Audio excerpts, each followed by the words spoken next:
Check, check, check. 1 2 2 2 2. Boom. 1 2. We're live. Oh man. Well, not live, but you know what I mean. Mr. Bobby. Pre-recorded live. Mr. Bobby. Yeah, pre-recorded live. Mr. Bobby Booshay. Me. What's going on, brother? How you doing, man? I'm good. How are you? I am great. Thank you for coming in and doing this with me, man. It's been a long time coming. I definitely appreciate you having me. Oh, for sure, man. Of course. We had this plan before, and then all of Lakewood lost power and basically discombobulated everything in here. Like everything was all messed up. Like all my settings and my camera switcher and my audio interface, everything was just gone. I had to like redo all of it. It probably just surged it like crazy. Well, thankfully it didn't surge it because then everything would have died. Well, but it didn't. Honestly, it was kind of on me because I didn't have my settings saved. I didn't have my startup state saved. So because I leave everything on, and then, so when the power went out, and it was out for like, if it would have just went out and came back, it's whatever, fine. yeah. But it was out for like 4 hours or something crazy like that. Yeah. No, that's how mine was when I was at home. Is it just like it kind of flickered? Yeah. Went out, came back real quick, flickered, and then was cut. No, so you lost power that day too? Yeah. Okay. I lost power like later on, but it was like later in the night. So then I was sitting there, and then like how I was telling you the other day, like for some reason my data wasn't working either on my phone. Oh yeah, and yeah. Like I was saying, like for some reason every time the power goes out, the data just stops. Which is weird because you would think like that's your last line of defense, damn near. Yeah, you know what I mean? I was sitting there, like I texted a few friends that like live close near. I was like, "Yo, did your power go out too?" And they're like, "Yeah." I'm like, all right. And then I'm sitting there, I'm like, "Well, I don't have anything saved on Netflix, like downloaded. I can't watch anything. I can't go on YouTube. Like, yeah. It's like I guess I'll just do the normal thing and go to sleep." Just try to sleep it away. Yeah, I don't know. That used to be what I did when I was waiting for like Christmas presents. I would just go to sleep just so I could sleep until Christmas. Yeah, basically. Like I kind of try to do that for these new console releases too. Just sleep the time away. Yeah. It should be showing up tomorrow too. Well, by the time people see this, it should already be here. There you go. So for those that don't know, who are you and what do you do? Oh man. I mean, I know obviously, but the people watching this probably well, some of them will know, but the ones that don't know, what do you do? So, geez, I don't even know where to start. It changes constantly, I feel like. But so I'm a DJ, right? Music producer who doesn't release anything. Bro, I am right there with you. We'll talk about that too, but go ahead. So music producer. I still blog for I'm from Cleveland, but I like don't really post anything. I guess just like contributing content to the site and to the socials. I don't want to give myself the title of like a tastemaker, but definitely like you're a tastemaker. Okay, cool. You said it. I didn't have to. Yeah, you're a tastemaker. That, and then I would say also just like being able to like connect people. I've like built a lot of relationships over the years to where like you can hit me up like, hey, I need a guy who can print me up T-shirts. Cool. I know a guy. Here's K-Nice real quick. Yeah. Boom. Or like, even something as simple as I didn't even know K-Nice was doing that. Yeah. I literally just found out right now. Shout out to Nice Co-Prints. I might have to holler at him. I'm about to need that sponsorship money, K-Nice.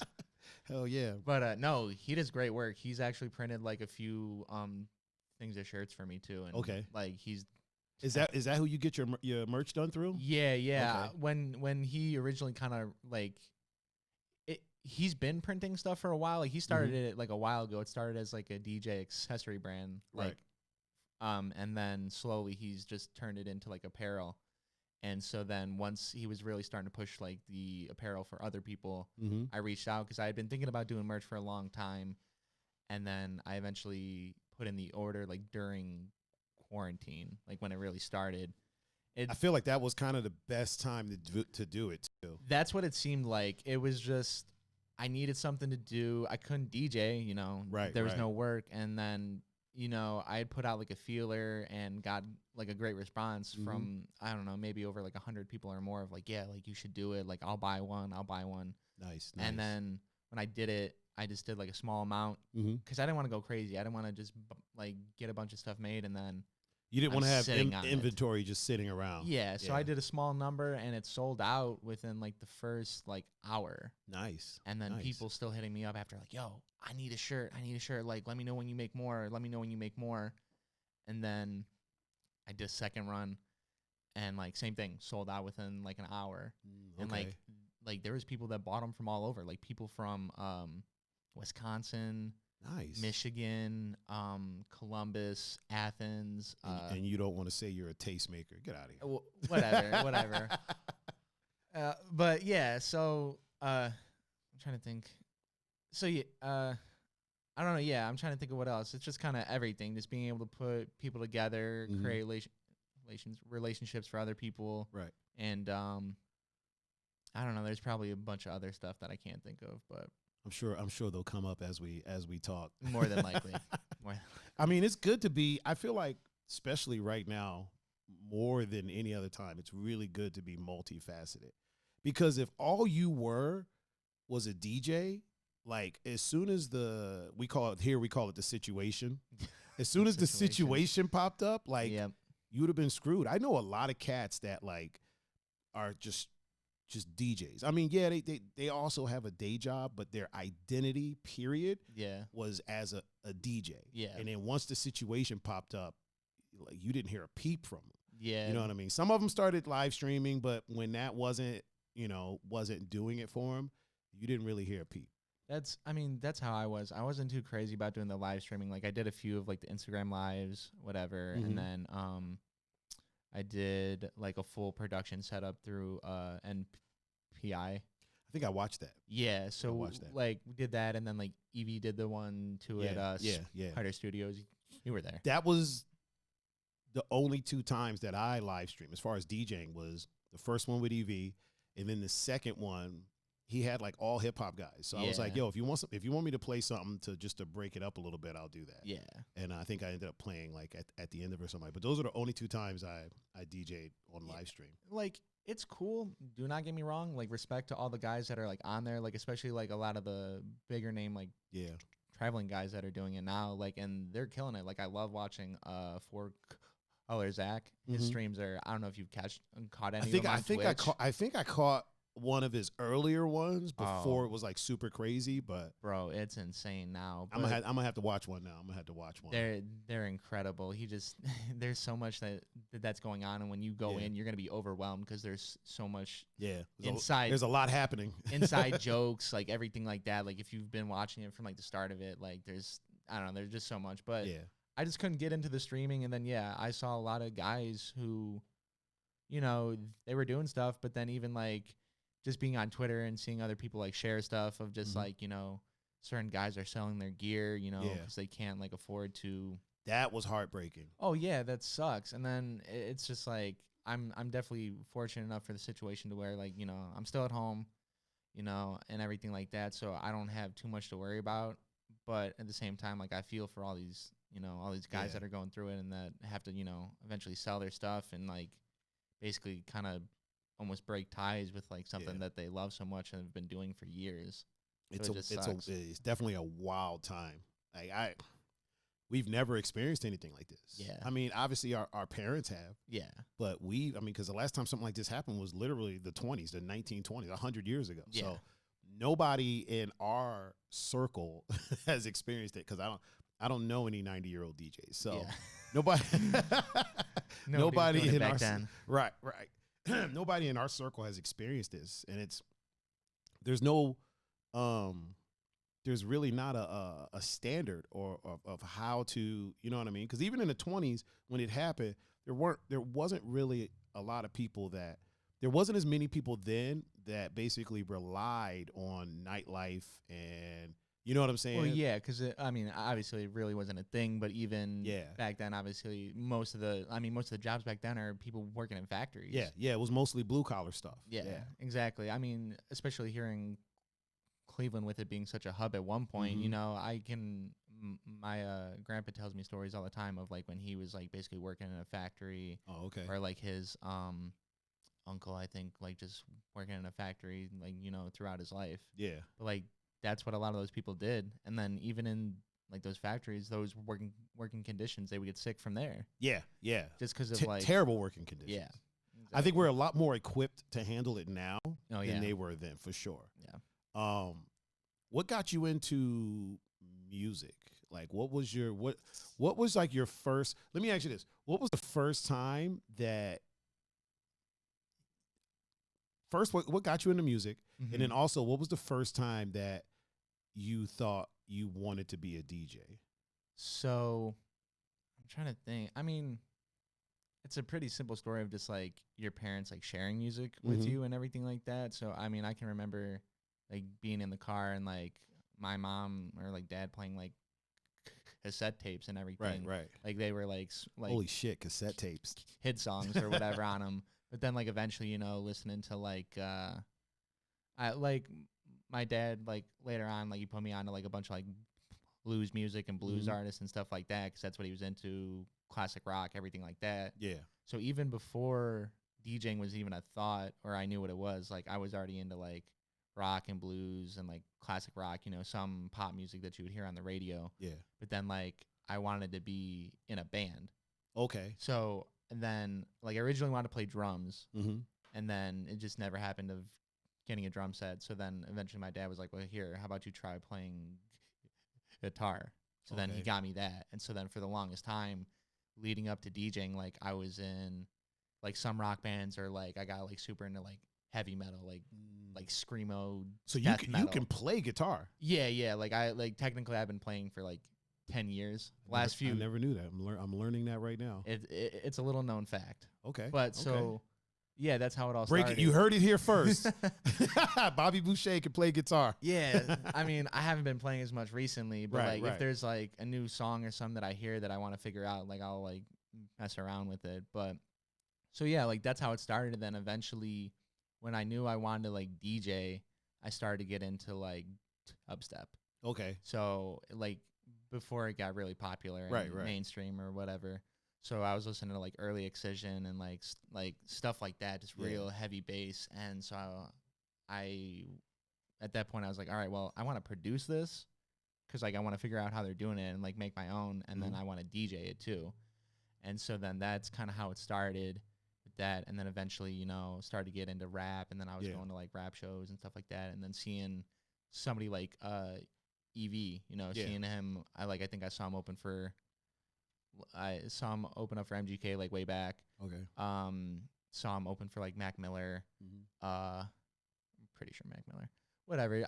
I would just see him around and I'm like, wow, like this is actually possible. And so then like eventually it just kind of started rolling, and like I said, it started with dubstep. So originally I was just playing only EDM. Yeah. Like just heavy dubstep, drum and bass, drum step, everything like that. Like rap really wasn't even a thing. Like I would listen to it, but I never really thought about playing it. Yeah. Then I started to get more connected with local rappers and everything like that, and like DJing for them. And then like I was about to say, when I met you, you were DJing a lot of shows. Like you would DJ a lot of hip hop shows and DJ for a lot of the rappers and things like that. Yeah, exactly. Yeah. Like I would end up being like a house DJ at like a lot of shows. So like a bunch at the Fantasy, the Symposium. I did one at like Peabody's like way back, like in the Pirates Cove. Oh yeah. And like I was only that place was so shady. Oh hell yeah, it was. And like mind you, I was only like 16, like 17. Oh word. Or like I played at I DJ'd for this one guy that I was DJing for at the time. They were doing like a showcase at Anatomy. When that was still a thing. So, like I said, I'm like 16 years old. I'm not even allowed in the door. Up in Anatomy. Yeah. Like in there, like, all right, here, move over. Let me put this controller up. I don't know what you're doing with these turntables or whatever like that. Yeah. So at that point, you had never messed with turntables yet? No, I didn't even start messing with turntables up until like 2 or 3 years ago. Really? Because when I got into DJing, I didn't want to. I knew when I looked into the gear, obviously like CDJs, it's thousands, tens, each, thousands of dollars. And I was like, well, I don't really want to like spend all this money and say I don't like it. Then what? I'm out. Say I buy a whole setup of like CDJs and a 900. That's $10,000. Easy. and then and then what? I don't like it, and then I'm out 10 grand. $5,000 if you get a deal. Yeah, exactly. So especially at that time, yeah, you were looking at minimum $5,000 if they were beat up. Yeah, but if they're in decent condition, $7,000 to $10,000. Easy. Exactly, or just fresh out the box, like whatever. So I didn't want to spend all that money. So then I just bought a controller for like $250. That lasted me like a few years, and then I bought another one after that because something had happened with the other one, and then basically then I went into college with it, and like I played a bunch of parties with that, and then going into junior year, I was like, all right, it's time to step it up. Like I want to, amp up my gear this way, I can pump up my price. This controller isn't cutting it anymore. I felt like stale. Plus, it's a lot easier to show up to a venue that has gear and use what's there as opposed to having to unplug everything and plug in a controller. Exactly. So then when I got back, for that summer of 17 or 18, I went to Guitar Center and Sam Ash, and I financed an S9 and a turntable. Oh, nice. So like, yeah. Which turntable did you get? The PLX 1000. You got the Pioneer? Yeah, I thought about getting a Technic 1200, and then I was like, well, like, my mindset was like, all right, these are usually pretty old. Most of them are pretty beat up. They'll usually still work, but I just don't feel like having to worry about some type of maintenance. I'll tell you this though, man, they're rock solid. Though. No, I found that out more, but just at the state of not knowing a whole lot at first, I was like, let me just go with something that's brand new. And like before I buy anything, I always like watch a bunch of reviews on it and see what people are saying before like I invest the time or the money into it. Yeah. One thing I noticed about reviews is that a lot of times I watch reviews for all types of shit, like tech stuff, music stuff. Yeah. A lot of times, man, with reviews, sometimes it feels like a commercial. Yeah. And even the most reputable people, like no one is infallible. And because it's new and shiny, like, and a lot of times, a lot of these reviewers are getting this stuff for free. I was about to say. And they're not, it's not to give a favorable review, but when you get something for free, it's a lot easier to overlook some of the shortcomings than if you're paying $1,000 for something. Well, you know what I mean? You're going to be like, oh, it's going to create some form of ISE. Yeah. At least a little bit. Yeah. I mean, and that's with anything, cameras, phones. Like if you look at all the iPhone 12 reviews, right? They're like, yes, you should upgrade. And it's like, dude, if you're, when you're dropping $1,000 and something every phone, most people don't upgrade their phone every year, most of the time. Well, yeah, usually. You know what I mean? Like most of the people upgrading to an iPhone 12 right now aren't coming from the 11. Yeah. They're coming from like the 10. Usually. Usually. Unless you're one of those people that's like, I gotta have it first. See, that's me. I got.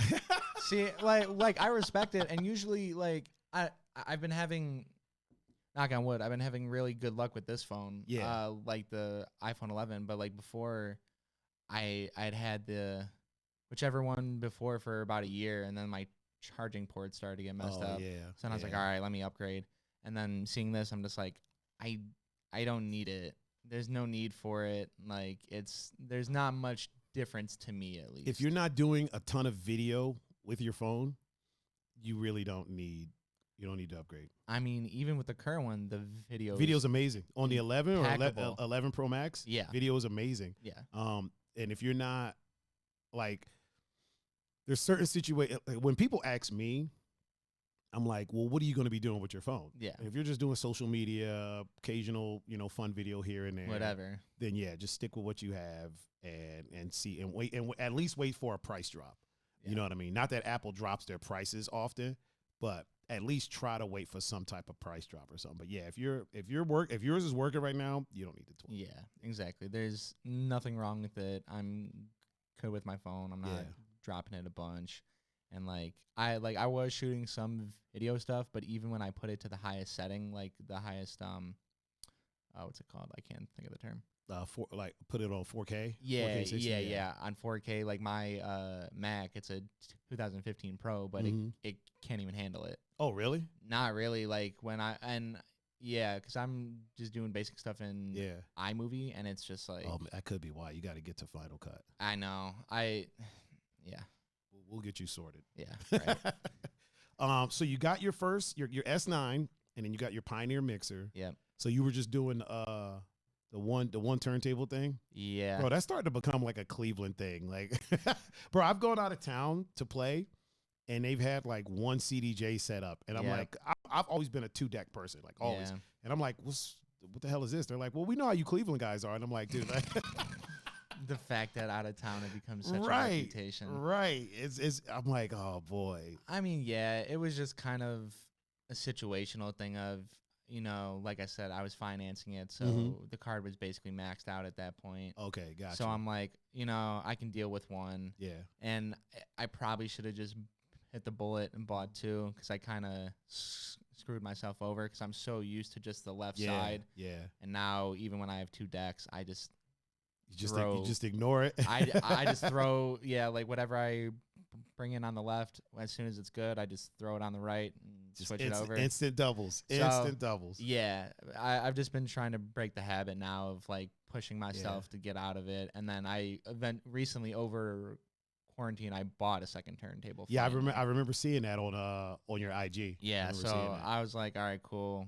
I can, you know, practice more and break this habit that I currently have. Start becoming ambidextrous. Yeah, try to get my scratching better with my right hand and everything like that. I pretty much only scratch with my right hand. I do basic stuff with my left hand. Exactly, that's how it is for me too. If I want to get fancy, and I'm not a scratch guy.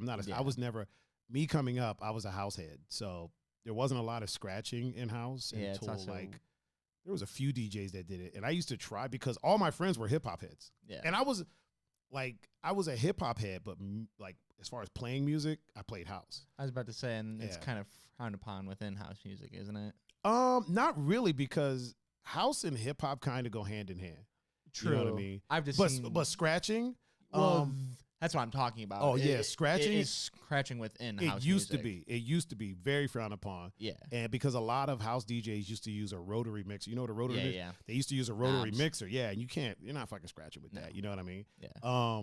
Nowadays, I feel like nowadays it's kind of like as long as the music is good, we don't really give a fuck how you play it. Yeah. You know what I mean? Different things that's what sets different DJs. Because if everybody's using a rotary mixer, then everybody's mix is going to sound the same. They're going to filter it. They're going to EQ it. They're going to do all that stuff. Yeah. But if this guy scratches over house, this person uses a rotary, this person uses a controller, then you have different flavors. You'll have the same style of music all night, but you're having different flavors of it. You know what I mean? Same thing with hip hop. Like it'll at least switch it up a little more to where it's not just, you know, at least if it's house, it's not just constant 4 on the floor. You at least have something that kind of breaks it up a little bit. It's the same thing with hip hop too. I mean, if you have different people that play hip hop in different ways. Some people scratch tracks in, some people slam tracks in, some people blend them. Yeah. Some people drop instrumentals and then acapellas and do like live mashups and stuff like that. So as long as you have that, then your night doesn't get monotonous. You know what I mean? Well, yeah, you need some for yourself to break it up. Yeah. At least I know I do. Oh yeah. I feel like the one deck thing kind of came, as far as that being associated with Cleveland in particular, it kind of came out of a necessity because a lot of clubs for a long time didn't have gear. Yeah. So the DJ was expected to bring the gear, and rather than bring two fucking turntables, which are like 40-something pounds each. Dude, especially the PLXs, those are they heavier than the Techniques? Way heavier, man. I hated carrying it around. There was one point in college where I carried it like 2 to 3 blocks. Jesus. I bet your shoulders were jacked. No. No. But that's like recently I was just getting really tired of having to carry it around. Yeah. Bringing the mixer, bringing the turntable. And like recently, you know, A-Cadden, right? Mm-hmm. Yeah. So he had bought like a controller, so he lets me use that when he doesn't need it. Oh, okay. So luckily, like for certain gigs, I can just bring that around now. And it's just easier. That makes life a lot better. That's the reason that I bought CDJs, is because I literally sat home and did the math. And I was like, all right, this technique is, because I was doing the island. I was on putting back. Yeah. And when you get off, if you take the Miller, when you get off that ferry, you got to walk up a fucking hill. Yeah. And I was taking a Pioneer 900 and 2 turntables. Yeah, no. And then one day I bought a wagon. I'm like, this shit is still heavy. Hell yeah. It's like 100 and something pounds of stuff. Yeah. So I did the math, and a CDJ is like 14 pounds. Yep. A Technique is like 40 without the case. And I was like, oh, yeah, this is what I'm doing. Oh, yeah, way better. Buying these CDJs. Yeah, at least in that sense, it just makes more sense. It's way lighter. It's way better for your back. Yeah. Oh, yeah. So after you get your turntables, bro, I would have thought that you learned on turntables. like you're good. Like you're a good DJ. I would have thought, usually when I see somebody who is at the level that you're at, most of the time they learned on turntables. So I always tell people, if you learn on turntables, you can use anything. Yeah. Because turntables are the basis for everything. Oh, yeah. I don't tell people to use whatever the hell you're going to use. Yeah, yeah. But I tell people at least get your hands on some turntables and like mess around with them and learn how to use them. I would have thought that you came up on turntables, honestly. No, yeah. When I went to go buy it, that's kind of the mindset I had, is just, if I'm going to be playing because I wasn't in any of the clubs at this time. Right? Yeah, I wasn't. Like, I was still doing like shows and everything, but usually at like a show at the Agora, the back line would be turntables. Yeah. So I was like, I don't have any experience in this. Let me learn that, since that's, that's the root of it all. Right, right. So at least learn from there, and then at that point, I'll be able to use anything. So, I like anything you throw at me, I can use. I can use turntables. I can use CDJs. If say something happens to my laptop, I can play on sticks. Yeah. I choose not to. I don't like playing on sticks.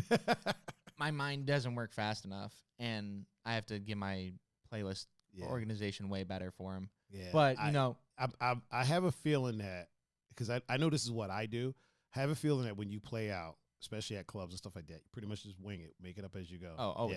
Yeah, I do the same thing. Like, there might be some stuff you plan, but other than that. Yeah. You obviously you have an idea of a couple things, but pretty much you just read your crowd. That's my biggest issue with sticks. Yeah. Is that I feel like if I were to use sticks, I would have to make a playlist. Yeah. Making a playlist stresses me out. Yeah. The record box organization isn't bad. And I've just copied and pasted like my Serato playlist, but I know for like my main folder, it's packed. Yeah. And with sticks, you got to basically just break it down even more. Yeah. Yeah. And it's just like, I don't know. Like I said, I can do it.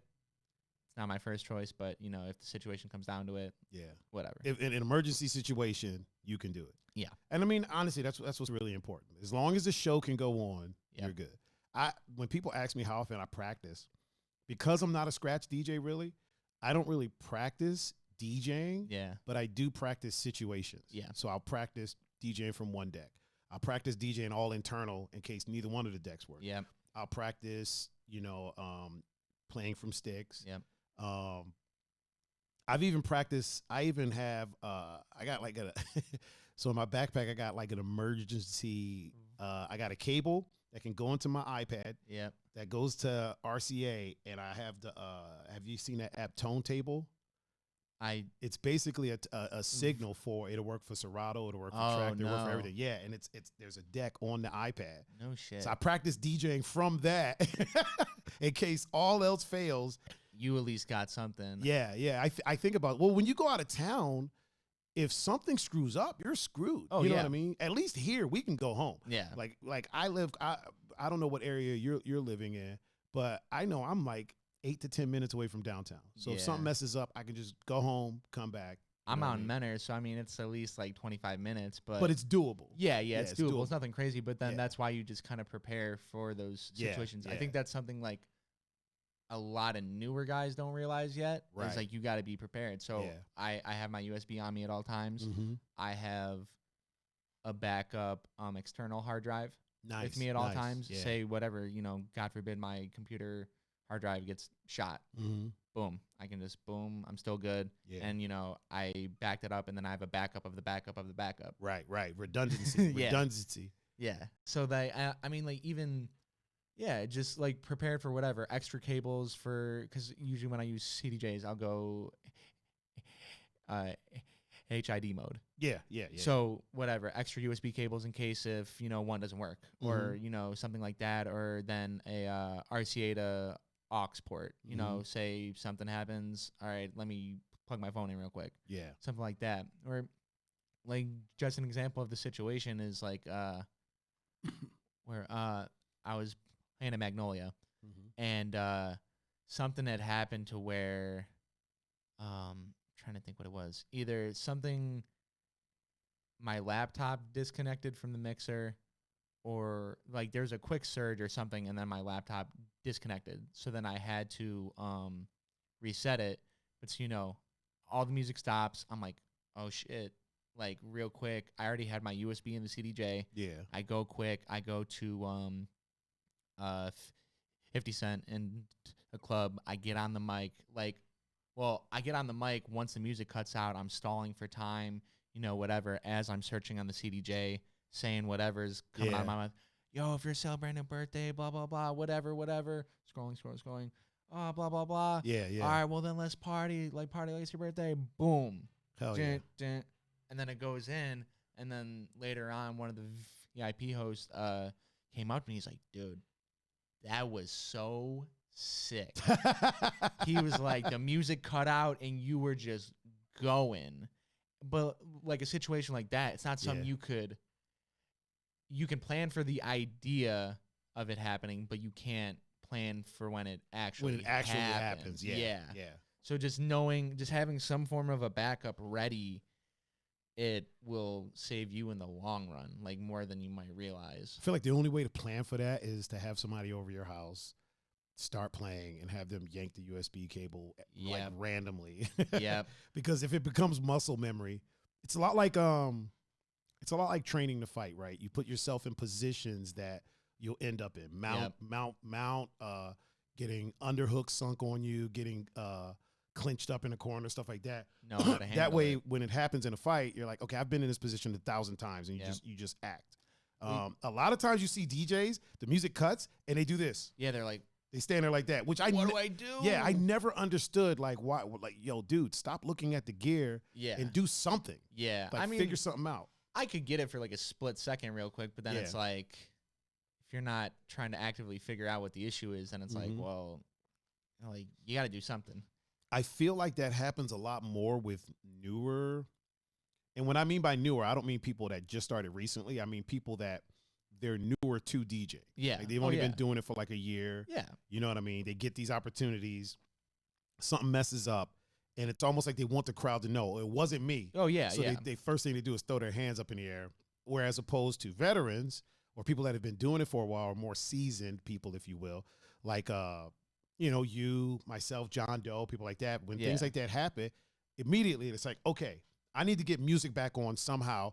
Let me get something playing, and then I'll figure out what's going on. As long as like some type of music gets going. Yeah. Then like, you know, if I need to restart my laptop, I can do that. They're not going to know. They just know something's playing. Right. And, you know, it's not dead silent. But it comes down to the preparation, and then just, I mean, you can't rely on the technology. Yeah. You can't always rely on your laptop to always work. You can't always rely on like Serato to not crash. You know, whatever it is, it's just being prepared for whatever gets like thrown your way. Even touching back to what you were saying about, you know, have a friend there to like unplug like the USB just to like throw you off. There was interview or something with A-Track where he was talking about when he first started and he was practicing his scratch routines or whatever. His brother would like bump the table to make the record skip during his routine, and then he would, you know, practice if that happened at the actual competition to like, okay, well, I need to get it back here real quick or do something, you know, to make up for that.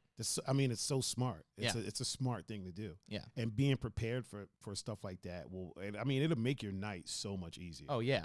It honestly, it'll make you a bit more relaxed too, because then you can just concentrate on, if you know that you have a plan for something, or you know, okay, whatever gets thrown at me, I know how to react to it. I know what to do. It makes you a little bit more comfortable and just kind of just rocking the party, because you know you're not worried about those type of things. If you're constantly thinking about, all right, let me make sure everything is all right, make sure nobody's standing by this, or you know what I mean? It kind of, I feel like it kind of hinder you a little bit. The people may not notice. Well, yeah. But other DJs would definitely notice. Well, yeah, like the average person, I've had this conversation with other people, but it's like the average person really isn't going to notice certain stuff. Right. They won't notice if you like mess up or what, like depending if it's like super obvious mess up. Yeah.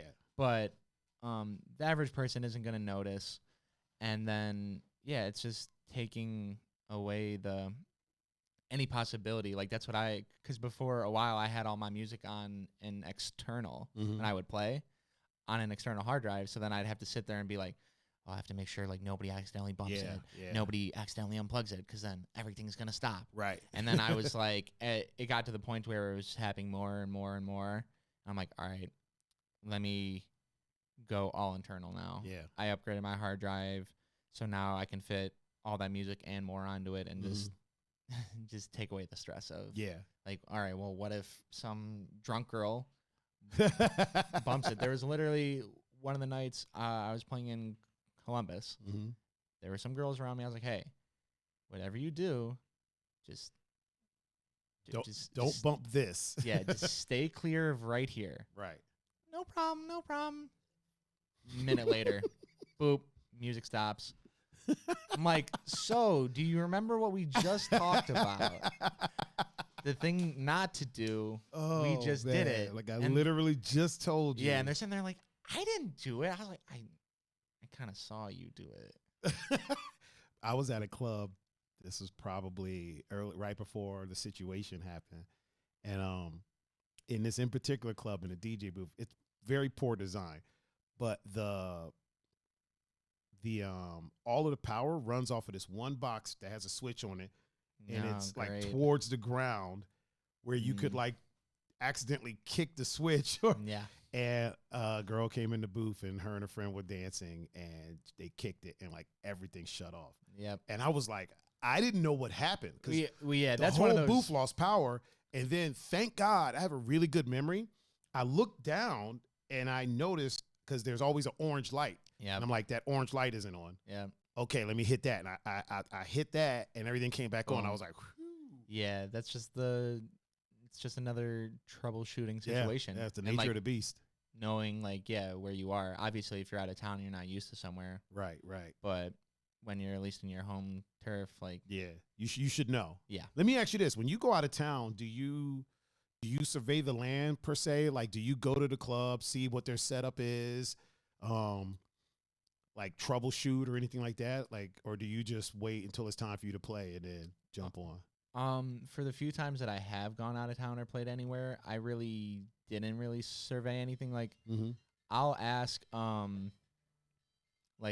somebody there that I know. So for instance, when I go down to Columbus and play, I'll kind of, if I haven't been there in a while, I'll be like, hey, you know, what's working, what's not. Just do a little field research in that instance. But usually I haven't really had to worry about like any of the gear because most of the places I'm going at, they're pretty solid. Yeah, they're solid with the gear. It's not really anything to worry about. Do you ever go and like, do you go like right before you're about to go on, or do you go a little bit early and kind of feel out the crowd a little bit? I definitely like to go early, maybe like 30 minutes to like an hour. Yeah. Even when it's even when it's around here playing too. Like I want to go there, just kind of see whoever's opening what they're playing. Yeah. And then also just, feel like a vibe and then just kind of get acclimated myself. Just get in the mood and just kind of, I don't know. Yeah. Sometimes I'll be like really nervous and it could even be just playing it somewhere I've played like a bunch of times, whatever. But at least getting there early can like calm my nerves and just take like the edge off, I guess. That makes sense. Yeah. Yeah, that makes sense. I tend to usually I've been a club head since I was like 13, to be honest with you. So like I used to have to go early. Yeah. Because a lot of times if I went early, so when I was like 14, 15, I've been over 6 foot since I was like 12. Jeez. So if I went early, I wouldn't get ID'd. Yeah. So I would go to clubs early. This is in DC. I would go to clubs super early, and plus it was free. So it was free. Like usually clubs would be like free before like 9:30, right? So I would go then and then just walk in because a lot of times the door person wasn't even on duty yet. So it was like, whoever walked in, walked in. Yeah, it's like whatever. Yeah, so I got used to going to clubs. I would go to clubs at like 9:30 and then leave at like 5 a.m. Just be there the whole time. Just the whole time. I mean, at that point. Yeah, so even when I, DJing, like if there's an opener, I'm usually already there. I'm usually there. Like when the club opens, shortly after the club opens, I'm usually already there. Yeah. No, I mean, it would definitely depend to where I was going, or like say certain spots, like if there was somebody new that they were having open, I was like, all right, I know I got to get there early in case, because there's been situations to where I've gone there early and, say whatever, the management or like ownership, they weren't happy with like how the opening DJ was doing. Yeah, and wanted you to go on early. Yeah, they'd be like, hey, we need you to go on right now, blah, blah, blah. So then say like whatever, say I don't get this, say I'm supposed to go on at 12, and I'm not getting there until 11:45, 11:40. Right. And they're like, and it's, say it's 10:30, they're like, yo, where are you at? Like, you need to be here right now. Like, we need you to switch over right now. Like, it's not going how we thought. That's always like so weird to me, too. Oh. It's like, yo, you're the one that booked it. Yeah. I mean, you're taking a chance on anybody, even like, a headliner or whatever you want to say. You're taking a chance on them to make that night. You know, there is the chance to where there's headliners that get pulled. So, I mean, it's all situational. I would love to see a headliner get pulled. Not for them, but if that would be an interesting thing. Like, yo, okay, listen, we're gonna cut this person short. Oh yeah, I think that'd be so weird. Oh yeah, I mean, I've heard on like other podcasts of like guys getting cut like that were headlining or whatever. Oh really? They're just like, hey, this isn't what you're doing is not the move. yeah, like everything like that. So I mean, it does happen, obviously, but I feel like that started happening more once a lot of places went to like bottle service centric, because I've heard about like clubs in Vegas pulling like huge headliners. Oh yeah, because somebody comes in, buys a ton of bottles, spends a bunch of money, doesn't like what they're playing, and then decides, oh, I want to hear this instead. Yeah, and I feel like a lot of clubs have kind of become a slave to that in a sense. You know what I mean? Like whoever comes in and spends the most money kind of gets to dictate. Yeah. Which is weird to me. It's weird to me, but.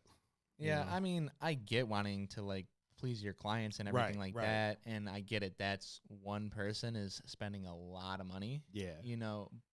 But at the same time, it's also like, well, you got these other people that are either like, collectively are spending either the same amount or more. Yeah. And then catering to that one specific person the entire rest of the time, it's going to drive these other people away. Yeah, it kind of alienates the rest of the room. Yeah, because if you're just focusing on this one person, that's all you're going to focus on, and then you're only going to play stuff that they want or they're trying to hear, and then it's like you got this whole other crowd of people of like, well, like we're not vibing to this. Right. I can kind of understand it for smaller places. Yeah. Like if you're a small venue, okay, I get it. But if you're like a very big nightclub, especially these spots in like Vegas and stuff like that, when I heard about that, I'm like, there's literally thousands of people in that club. Yeah. And you mean this person that's coming in spending $5,000 or $10,000? They're making way more than that. Oh yeah, than the rest of the club. Oh, completely. But I mean, like I said, I get it. But at the same time, it's just like at that point, it's like, all right, maybe I'll dedicate like a good like 5 to 10 minutes like playing something like this person wants, or as the night progresses, I'll throw it in here and there, everything like that, just to appease that, but not lose like the mass amount of people that are there. Yeah, you've never striked me as the type of DJ to like cater to someone. Like, yeah, okay, if you want to hear some stuff, I got you. Yeah, I'll play a little bit, but you always strike me as the type that, okay, I'm going to play a few things for you, but I'm also going to play for the rest of the crowd because everybody's here at the same time. You know what I mean? Even like when handling requests, like if it's something that's so far out there or like something that it's obviously something that they like and only they like. Yeah. So then I'm like, look, I know you really want to hear this, but I don't know if all these other people want to hear it. Yeah. I got to think of the room collectively. Right. And, some will understand, and then others will be like, no, this is going to get everybody going. Right. Like, watch, bro, this is a banger. Like, whatever. And, sometimes I could be wrong. There's been situations where I've been wrong, but I feel like there's been situations where you're wrong, but they're not. That's not the norm. Oh yeah. Because there's a reason we get paid to do what we do. That's why. Yeah, that's why I'm there. That's why you're there. Right. There was one guy. What did he want?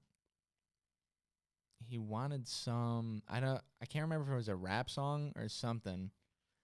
And I'm like, you really think it's gonna work? He's like, bro, watch. It's gonna get everybody in here going crazy. I was like, all right, $20. Say you're right, I pay you $20. Or no. I was like, all right. I was like, if you're wrong, you pay me $20. He's like, okay. What do I get if I win? Or if I'm right. I was like, the satisfaction of knowing that you were right. Yeah, you get your song. Yeah. He's like, all right, yeah, cool. So then literally next song, I just threw it in. Everybody's just like, what the fuck is this? Yeah, they're like, okay. And I was like, all right. He's like, did he pay up? Yeah, he's like, all right, man. Boom. See, that's all right. That's all right. I can deal with that. I'm sure you didn't let the song ride either. No. I mean, like, once I saw it wasn't working, I was like, all right, cool. Yeah. Hopped out of it. And then, I looked at him. I was like, all right, well. You know not to do that again. Yeah. I mean, there's certain times where you can take like a chance like that or like a risk like that, and you don't really have to worry about like losing people. That was one of those moments. Obviously it depends, it varies situation to situation. Are you ever in a situation where the song is a banger, it'll probably get a bunch of people in the crowd going, but it's not the vibe of the night? Like, let's say you're at an event and it's like mostly like electronic, right? And then somebody comes up and they want fucking Pop Smoke, you know what I mean? like Dior, you know what I'm saying? And this is like all like up tempo, housey type stuff. Yeah, and they're like, yo, of course people like Pop Smoke right now, of course, but it's not the vibe of what's going on right now. Yeah, like, how do you handle situations like that? It would be just like that, just being like honest with the person of just like, yo, hey, this isn't the vibe of the place. Like again, like same thing almost as any other request. It's like, look, I get you want to hear this. I know you enjoy this song. Yeah. Same thing. I can't completely cater to you. Right. If I can make it work or, say I have like an edit or something to where it is like it fits that vibe of the night, cool. Sometimes the original doesn't always work. Right. Other times the original works better than any other edit or anything. Yeah. That's, any other version of the song.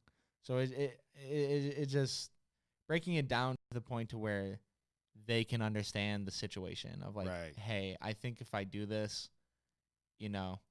yes, it'll make you happy, but then it's also like I got to think about all these other people, Right. Is there anything? And then I'll always offer the alternative. Is there anything else that you want besides that could fit? And usually most of the time they're like, oh, well. Let me think about it. Now they got some thinking to do and come back to you. Or I love when girls come up there like, hey, can you play? They'll say the name of the song, and sometimes I'll know it, sometimes I won't. But I'll be like, who's it by? You're in the headlights. Wait, it's by somebody? And I'm just like, yeah. And so usually they'll be like, okay, hold on 1 second. They'll walk over to their group of friends, probably talk to them, and then they'll look it up on their phone, and they'll come up just like, showing the phone in the face. Yeah, that's who it's by. That's it. I was like, okay, well, I don't have it. Or like, whatever. I'll be like, yeah, I can probably fit it in. Okay, so now? Definitely not right now. How do you deal with that of when somebody's like, they come up, they request a song, and they're like, yo, you need to play it now? For me, cut off what you're playing right now and play it. For me, because you and I are kind of in this same boat, right? As far as like DJ, especially around here, most of the DJs around here are like 5'5", 100 pounds. Most of them are pretty tiny. Like, think about it. Like Evie's a tiny dude. You know what I mean? He's a small dude. I'm not. I love Eric, man. That's a homie. I've known him. Me and him go back all the way to teen club days. Oh, but God. like most of the DJs around here, right, are like smaller dudes, and you and I aren't small guys. Yeah, you know what I mean. Well, you're like what, 6'1", 6'2"? Yeah, something like that. So like I'm 6'3", all of 200. You know what I mean. So when people come up and do that, I literally just say no. Like, I used to be diplomatic about it. Yeah. And then I started realizing that a lot of times in a club, people are drunk. Yeah. And logic and drunk doesn't always go hand in hand. Never. So I used to try to explain it like, listen, I can't do it right now. I'm at like 115 BPM. What you're wanting is at 60 or 74. You know what I mean? Like, I can't do it right now. Give me some time and I'll get to it. And people get pissed off. I don't even know what you just said, but does that mean you're about to play it? Right. Yeah. Or they just get mad at you, right? Yeah. So then it got to the point now where people would be like, yo, can you play this? And I'm still diplomatic. I'll be like, I'll see what I can do. Yeah. You know what I mean?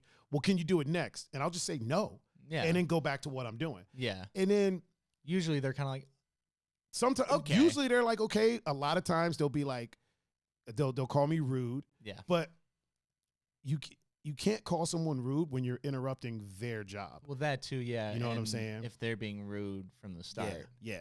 Hey, DJ, can you do this? Yeah. I need you to play this. Right now. And then it's like, well, I would have thought about it, but now. Yeah, the way you approached it was all off. Yeah, now. Or, hey, if you do this, you'll get me laid. Like, how does that? I don't care. Yeah.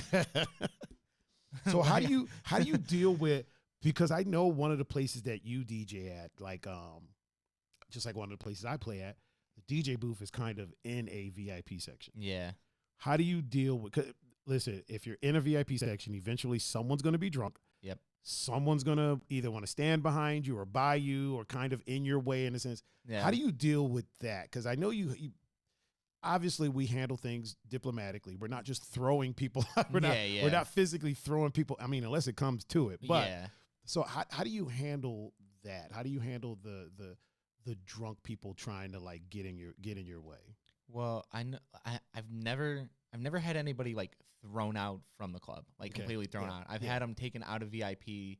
Like there was a time before playing somewhere around here, and there was a girl, and she was just being like very aggressive, like, you know, being rude to me, and, you know, sitting there like flicking me off, swearing at me because of something. I can't remember.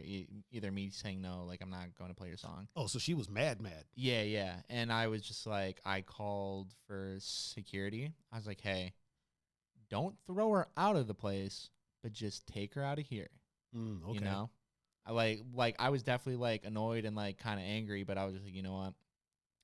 I'm not going to kick you out. Right. I just would like you away from me. Right. But with handling other situations, like there's been countless other situations of to where, I was playing and there was a guy that's right in the booth right next to me, and it's kind of blocked off, so you're kind of cornered too. And he was like, you know, I'm trying to like scratch or something, and I'm like hitting him. Right. And I'm like, yo, man, like, could you please just move? Like, I'm trying to work here, and, you know, you're just, like, a little bit in the way. There's not a lot of room in here. It's not that big. And he just kind of, like, whatever. Really? Yeah, just kind of, whatever, man. And then, you know, I'm like, yo, man, like, I'm asking you nicely. Like, I'm just asking you to move. I'm not asking you to leave the section. I'm just saying just walk this way and just go on the other side. Yeah. And he's just, like, just starts, like, getting real hostile and everything like that. Like, oh, you know, name dropping, everything like that. I'm like, dude, like, it's fine, but I'm just asking you to move. And like, even his friends were just like, bro, he's just asking you to move. And then after a while, like, he's just like getting heated. I'm like, bro, it's not that serious. It's literally just asking you to take like 5 steps. Yep. And so, you know, same thing. I'll be diplomatic with them and everything like that. But, you know, if the situation turns to where they're irate, or, you know, they start to lose themselves, or, you know, lose their cool and composure, I can't. If I lose my cool and composure, like, everything goes out the window at that point of just like of the situation. Like, the situation will then just get out of hand. Yeah. Just turn into like a screaming match, and it's just not the professional way to conduct yourself. Right. Obviously, you know, it gets to a point where you're like, you know, you're fed up, and then you're like, all right, you just bring in security and let them do the job. Because if it comes to blows or something like that, a lot of time that gets put on you. Oh yeah, exactly. And you don't ever want to be in that situation, because then that can be, you know, you not coming back. Right. Anything like that. So, you know, let them say what they're gonna say. You try and mitigate the situation as best you can. And if it gets to the point to where it's out of your control, then just call in security, let them do their job, and let them handle it. Yeah, let them handle it. And if you need to discuss the situation with like an owner or manager after, bring it up. Like the dude, like the guy that wouldn't move, like I brought it up later to management. I was like, yo, I never complain about anything, Right. Whatever. And that's what I told him. Like, look, I never say anything, but this one situation like really bugged me. This guy saying all this stuff all while they're like, look, don't worry about him. We know who he is. This isn't really anything new. Like later on, the guy ended up moving and like he calmed down or whatever. Yeah. And he was like cool about it. But I was just like, bro, it's a simple request. It's nothing. Really easy. Yeah, it's nothing. I'm not really asking you to do easy. anything out there. I'm not. I'm not. 5 steps. Yeah, I'm not being a jerk to you. Yeah. Even though you're being a jerk to me. And it's just like, whatever. Do you find that people tend to not take, because at the end of the day, this is our job. Yeah. And we take it just as seriously as a lawyer, a doctor, you know what I mean, a carpenter. Do you find that because it looks like a party? I made a post a few years back, and I said, even though it looks like a party, it's still my job. Yeah, you know what I mean? Without a doubt. Do you find that, and it's also friends, a lot of times friends that don't DJ, yep. Do you find that they tend to not take it as seriously because maybe the idea of a DJ as a career is still kind of foreign to them? So like I from personal experience, I've had situations where friends of mine will come up in the booth and be right in my way. Yeah. Like, you need space. It's not just where the mixer is. You need to lean, if you're scratching on this side, you lean a little bit more that way. If you're scratching on that side, lean a little more that way. Yep. So we need space. Do you find that a lot of times, like friends or people you don't know come up in a DJ booth, want to dance around, like getting away, and then not realizing, like, listen, you're interrupting. You know what I mean? You're interrupting somebody at work. Yeah. I mean, there's definitely been situations of that or everything like that. Like, luckily, like a majority or, most of my friends, they've gone out to clubs. They know what's up. Yeah. Or it's as simple as like, just like, hey, you just move a little. Yeah. Everything like that. I mean, yeah, there's definitely been issues of like other like random people coming in. Yeah. Or, a friend's friend that comes in. Yeah, same thing. It's their first time in the club and they're like, oh my God. Yeah. Like, they don't know what to do with themselves and everything like that. But yeah, it's just mitigating the situation. Or yeah, I'll just be like, hey, just same thing. Just take a step back for me. How do you find, as far as like in your social life, like meeting people when you tell them you're a DJ? You knew this one was coming. Do you find that people are more receptive to it, or they kind of still view it as a hobby or a passing fad, or like how do when you meet new people, or even people that maybe you haven't seen in a while, that you know that you haven't seen in a while, and they find out like, okay, that this is what you're doing, how do they tend to react to that? A lot of it's been very positive. I mean, I know I can say like originally when I started, even like some of my family, like they didn't like, even for my mom or like my grandparents, like they didn't understand it. Right. They were just thinking like, oh, you're going to all these shady places. Again, mind you, most of the time for like a while, I'm underage. I'm not even allowed to be in these places. So it was a little shady. Yeah. Oh, I don't even want to. All I'll say is Akron. Oof. Yeah. Ooh, say less. I'll leave you it don't at even that. gotta say anything. Say no more. But so for a while, they definitely weren't receptive to it. They're just like, oh, this isn't, isn't something. Basically, like, this isn't real. This is just something like, whatever for right now. Nothing big. And then, but like somebody like my dad, he was all for it. He's like, yeah, cool, like whatever. And then as like time has gone on and like the things that I've done or like whatever, basically seeing the success or whatever, it then kind of changed like the attitude of it of like, okay, you know what, this is real. He's doing this stuff. Even a year ago, 2 years ago, like I had my birthday at Magnolia. and my grandparents came to Magnolia. Nice. You know, they're like in their 70s, 80s. Yeah. They've never been to a nightclub. So they're sitting there in like VIP.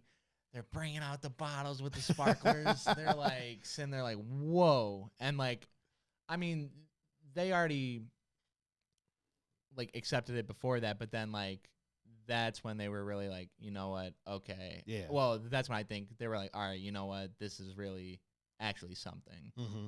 And then, yeah, even some friends I haven't seen in a while, you know, especially like people from high school, it's always like, every time it's always like, yo, you're out here killing it. This is crazy. Like there was one friend I was talking to, I saw her recently. I hadn't seen her for a while.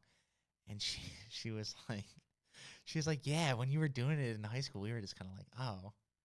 It's not about to go anywhere. Like, it's whatever. Like, you know. The joke's on you. Yeah, like, now we're here. Yeah, or whatever. So, like, it's always cool, and it's like a humbling thing of like they're always just like, yo, like I'm glad to see it's actually working. Yeah. You know, and everything like that. And then we'll always kind of, not directly, but you know, they ask how you are, you ask how they are, and like what they've been doing. And just every time comparatively, it's always so funny to me because it's always usually like, oh, yeah, I'm just, you know, working this office job. I don't really like it. Blah, blah, blah. Kind of miserable. Yeah, like, you know, whatever. Everybody has their own thing. But to me, it's like, you know, I'm doing what I want to do. Mm-hmm. And, you know, I think everybody has that same potential. Not everybody chases it, you know. Right. And, like, for some people, yeah, they get into a situation of, like, you know, they just work a job to, you know, get some money, which, again, nothing wrong with that. I've done that. Yeah, for sure. Like, whatever. I've worked day jobs that I didn't care about or whatever. It's just something like, you know, I need money. I need, like, a job coming in. And so, I don't know. It's just always funny when those situations happen. But I think a lot of people understand it. Yeah. And then, obviously, you know, once they see, like, you're actually doing stuff or, like, whatever, it then kind of clicks, like, all right, you know, he's actually, like, you know, it's real. Yeah. In such a basic way to put it, it's real. It's not just like a idea anymore. Or it's just not like some. He's not just a bedroom DJ. Yeah, or just some fun thing. You know, obviously people on the internet kind of poke fun of it or whatever. But I think people are really realizing over the last few years that, you know, this is. I mean, you know, there's little kids now to where they're like, I want to be a DJ when I grow up. Yeah. Stuff like that. So, you know, it takes time to build it, but. It's definitely become super mainstream. Whereas before we were kind of, I mean, you go back far enough, you remember like we were kind of like the geeks or the pariahs. Like, yeah. You know, we were the weird ones that would spend more time at home, like practicing or learning or looking for music, finding music, thinking outside of what we heard on the radio, things like that. Well, yeah, that, and then, you know, whatever you're doing shows or you're playing every weekend, you're missing family stuff, you're missing all kinds of other stuff, which, you know, whatever. I'm indifferent on it here and there, but it's just like, you know, it's a job at the end of the day for some people. Even holidays. Like when you really think about it, like the day before Thanksgiving, right, is one of the biggest bar nights ever. Yeah. And so a lot of times we're not traveling to go see family because we're usually probably DJing on that night. Yep. So I think and I'm not trying to say that DJing is like being a firefighter or anything like that. No. But I think that people sometimes don't take that into consideration, you know, especially with holidays. Like we're not going to cookouts on the 4th of July. I was DJing at a pool on the 4th of July. And granted, like as far as jobs go, being at a pool is well, yeah. Everybody's always like, "How do you like it? Like, do you like?" I'm like, "Yeah, I love it. Yeah. I'm getting paid to play music. How could you not?" You know what I mean? I got a bunch of people in bikinis by a pool, and I'm playing music for them. Like, what's there not to? There's somebody digging a ditch right now. Like, like you know you're creating memories for other people. Yeah, for sure. So it's definitely enjoyable. Yeah. At the same time, we could be at a cookout with family. Yeah. We could be with friends. We could just be hanging out by a bonfire with some friends. You know what I mean? So I think people rarely think about the flip side of it. Well, yeah. It goes back to what I said. It looks like a party, but it's still work. We're still at work. Well, that, and then obviously, you know, you really only see the high points. Yeah, the end product. Yeah. You only see. I mean, obviously through social media, you're only letting people see what they want, what you want them to see, and everything like that. But I mean, I don't know. I've said it before, and like I've told people, but I had moments to where like years back, even like recently sometimes, but you're your own worst critic. But say you have like not the best night, you're like, oh, I could have did better. Right. You'll beat yourself up for it, or when I was doing shows or whatever, I have to sell tickets. I'll sell like 2 tickets, and then it's like, now I owe this dude money, or like I don't get paid now, and stuff like that. And then, or even some of like you play room, an empty room. Oh, you know what? I was just about to ask, what was the smallest, and what I mean by smallest, I don't mean like room size or anything like that, but like obviously coming up as DJs, we've played for some pretty empty rooms. Yeah. What was, I'm trying to word this correctly because I don't want to say low point, because it's not a low point. Like you're building. Yeah. But what was, in comparison to now, what was the exact opposite? What was the gig that's exact opposite of what you're doing now? Yeah. So like real quick, I'll tell you mine. Me and John Doe, when me and John used to DJ together. Yeah, right? Yeah. So souls. Yeah, hell yeah.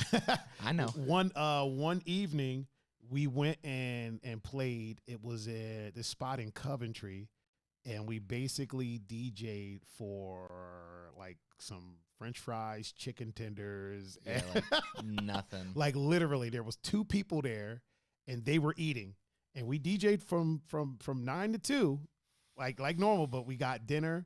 And I think we got like a couple of bucks for gas to get back over here. Yeah.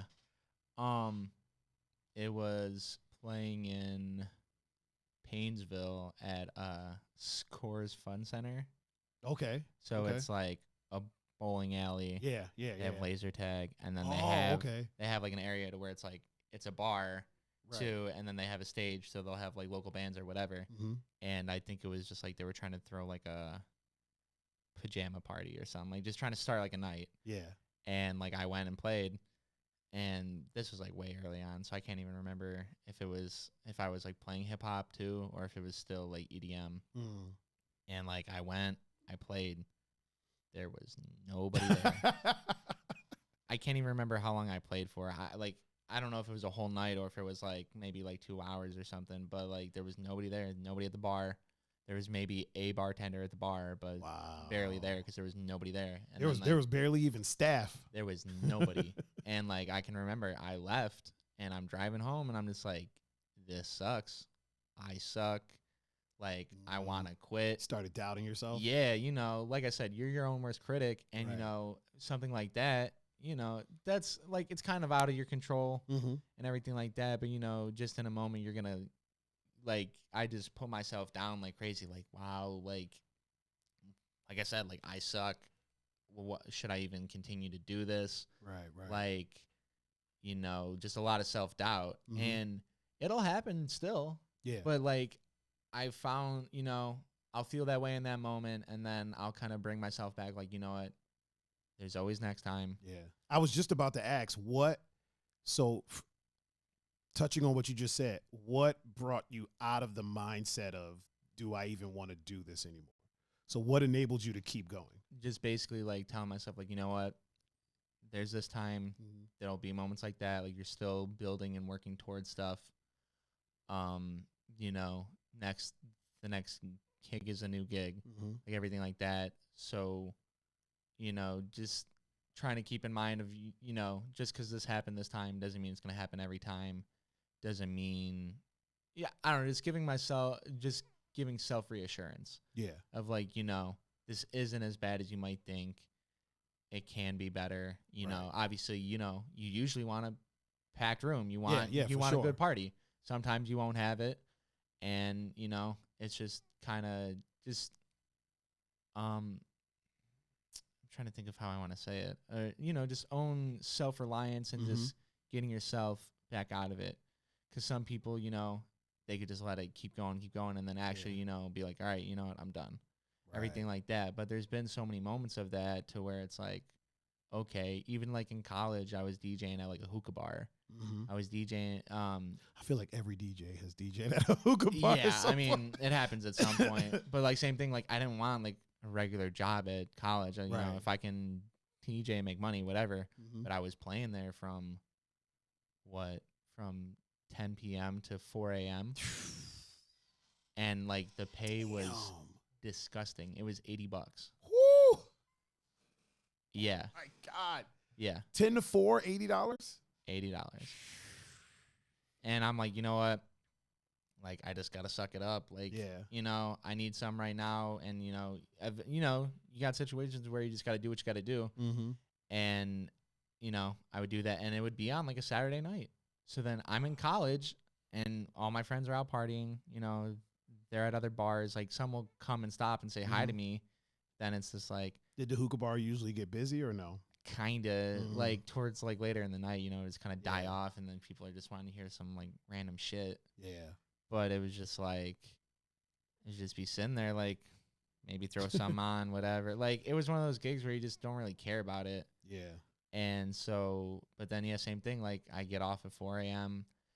There's no ventilation in the place. I'm reeking of hookah smoke. Oh, my God. And I'm carrying my stuff back to my dorm room. Like, fuck, man. Like, damn. This shit sucks. I feel like one of the biggest lies that we tell ourselves as DJs, and we speak this lie out loud all the time, is that like the famous, you know, whether there's 1,000 or one person, I'm going to DJ exactly the same. I'm going to give the same energy. And the sentiment is true because we want to. Yeah. But at the same time, there's a certain energy you get from a packed house that you just don't get from an empty house. Yeah. You may still play the same music. You may still take care to mix, you know, like everything sounds great, but just you're not doing it with the same energy you would. Whereas if it's packed, it's a whole different thing. Yeah, it's hard to have the same heart or mentality, especially with the visual in front of you of an entire empty floor. Yeah.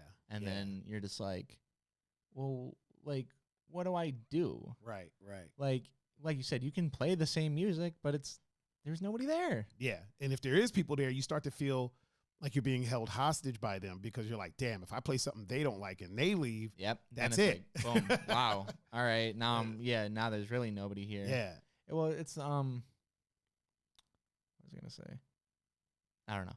I can't remember. But exactly. It's hard to keep the same. Oh, it's the same thing with like streaming. Yeah. You know, when you're starting out, and I've seen like bigger name traveling dudes who just got into Twitch, and you know, one of the guys, he like tweeted out, he's like, you know, it's like so heartbreaking to where it's you're starting on Twitch and you either have maybe one person or nobody. Yeah. And then you're just sitting there like, and like something about that is just, it's even weirder because then you're in your house. You just have a camera. You're already by yourself. Yeah. You're already by yourself. You're maybe already drinking. Yeah. You know, if you drink, and then like, it's just, then there's nobody in there. Yeah. And, you know, I had that happen to where I was playing on Twitch and there was like one or two people. I still have that happen when I stream. Exactly. One of the reasons that I didn't mean to cut you off. My apologies. One of the reasons that when we stream the podcast. By the way, I want to get you in here for a live Thursday show as well. Yes. One of the reasons that I stream on multiple platforms. So, you know, I do Facebook, Twitch, Instagram, and YouTube all at the same time. One of the reasons is because I know I'm trying to build a following on Twitch. Yep. Working on building a following on YouTube. It's going pretty well.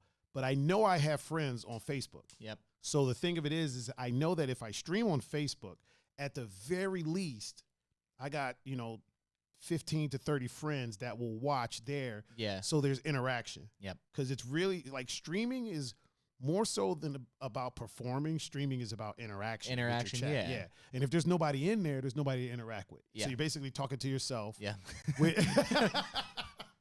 Which can be an issue. So like I stream because somebody asked me one time, why don't you just concentrate on one? I'm like, if I do that, that makes what I do or what any of us do, like even DJing, it makes it very difficult because you're literally looking at that big egg right there as far as viewers. Yep. And then when it goes to 1, if they don't say anything, you're like, okay, what do I do? Do I say hi to them? You know what I mean? So if I stream everywhere, I know I have friends on Facebook. I know I have friends on Instagram. Yep. I feel like it's the same thing for you. You know you have friends on Instagram. Oh, yeah. If you stream to Instagram, you know there's going to be people there, and they're going to be able to, you'll have some interaction. Oh, yeah. While you're building your Twitch following. After a while, well, even with the streams, like I did a few on Instagram, and it was kind of like whatever, and then I was like focusing more on Facebook. Yeah. Facebook Live, I would get great interaction. Mm-hmm. Like there was one of the streams I did, it was on for MGK's birthday. Right. Oh yeah, I remember that. I remember that. So it was literally day of. I was like, all right, I'm just gonna do an all MGK like mix. Yeah, I remember that. All day. well, not all day, but like it was a long stream too. No, I think it was only like 2 hours max. Was it? Something like that. I thought it was like 3 or something like that. No, I like coming to the end of it. I was like, all right, I'm pretty tired. But like there was such great interaction on it. Yeah. Like there was people, like, because obviously I have people who are fans of him are also fans of me. Right. I know this. I love it. And but no, so like I knew it would have like good interaction, but I like his music. We're friends, everything like that, and I think he makes great music. Yeah. So I wanted to do the stream in celebration of his birthday. So then and then I was like, all right, well, let me also make it like a thing to where people can donate. Mm-hmm. So then all the money is gonna get donated to the Cleveland Food Bank. Right. And so it's a beautiful thing, by the way. Yeah, it was. We raised like $600 or something like that, or more. What I can't remember. Yeah. Whatever. But so I did the stream the whole time. Yeah, it was great interaction, and then it's still up. People can still share it, and it's just like it. There was people in there like for certain songs that they were like that I played. They're like, I'm crying right now, or whatever. Hell they like because they have that personal connection, but just like in that situation, it was just like you're bringing people together, and that's like basically what what you'd said about the streams is as long as you have good content and some to have and interaction with people, like that's how it'll thrive. Yeah. So. Yeah, and starting off is just like you said, starting off on streaming is just like those early gigs when there's nobody in there, man. It's it almost make you question why you're doing it.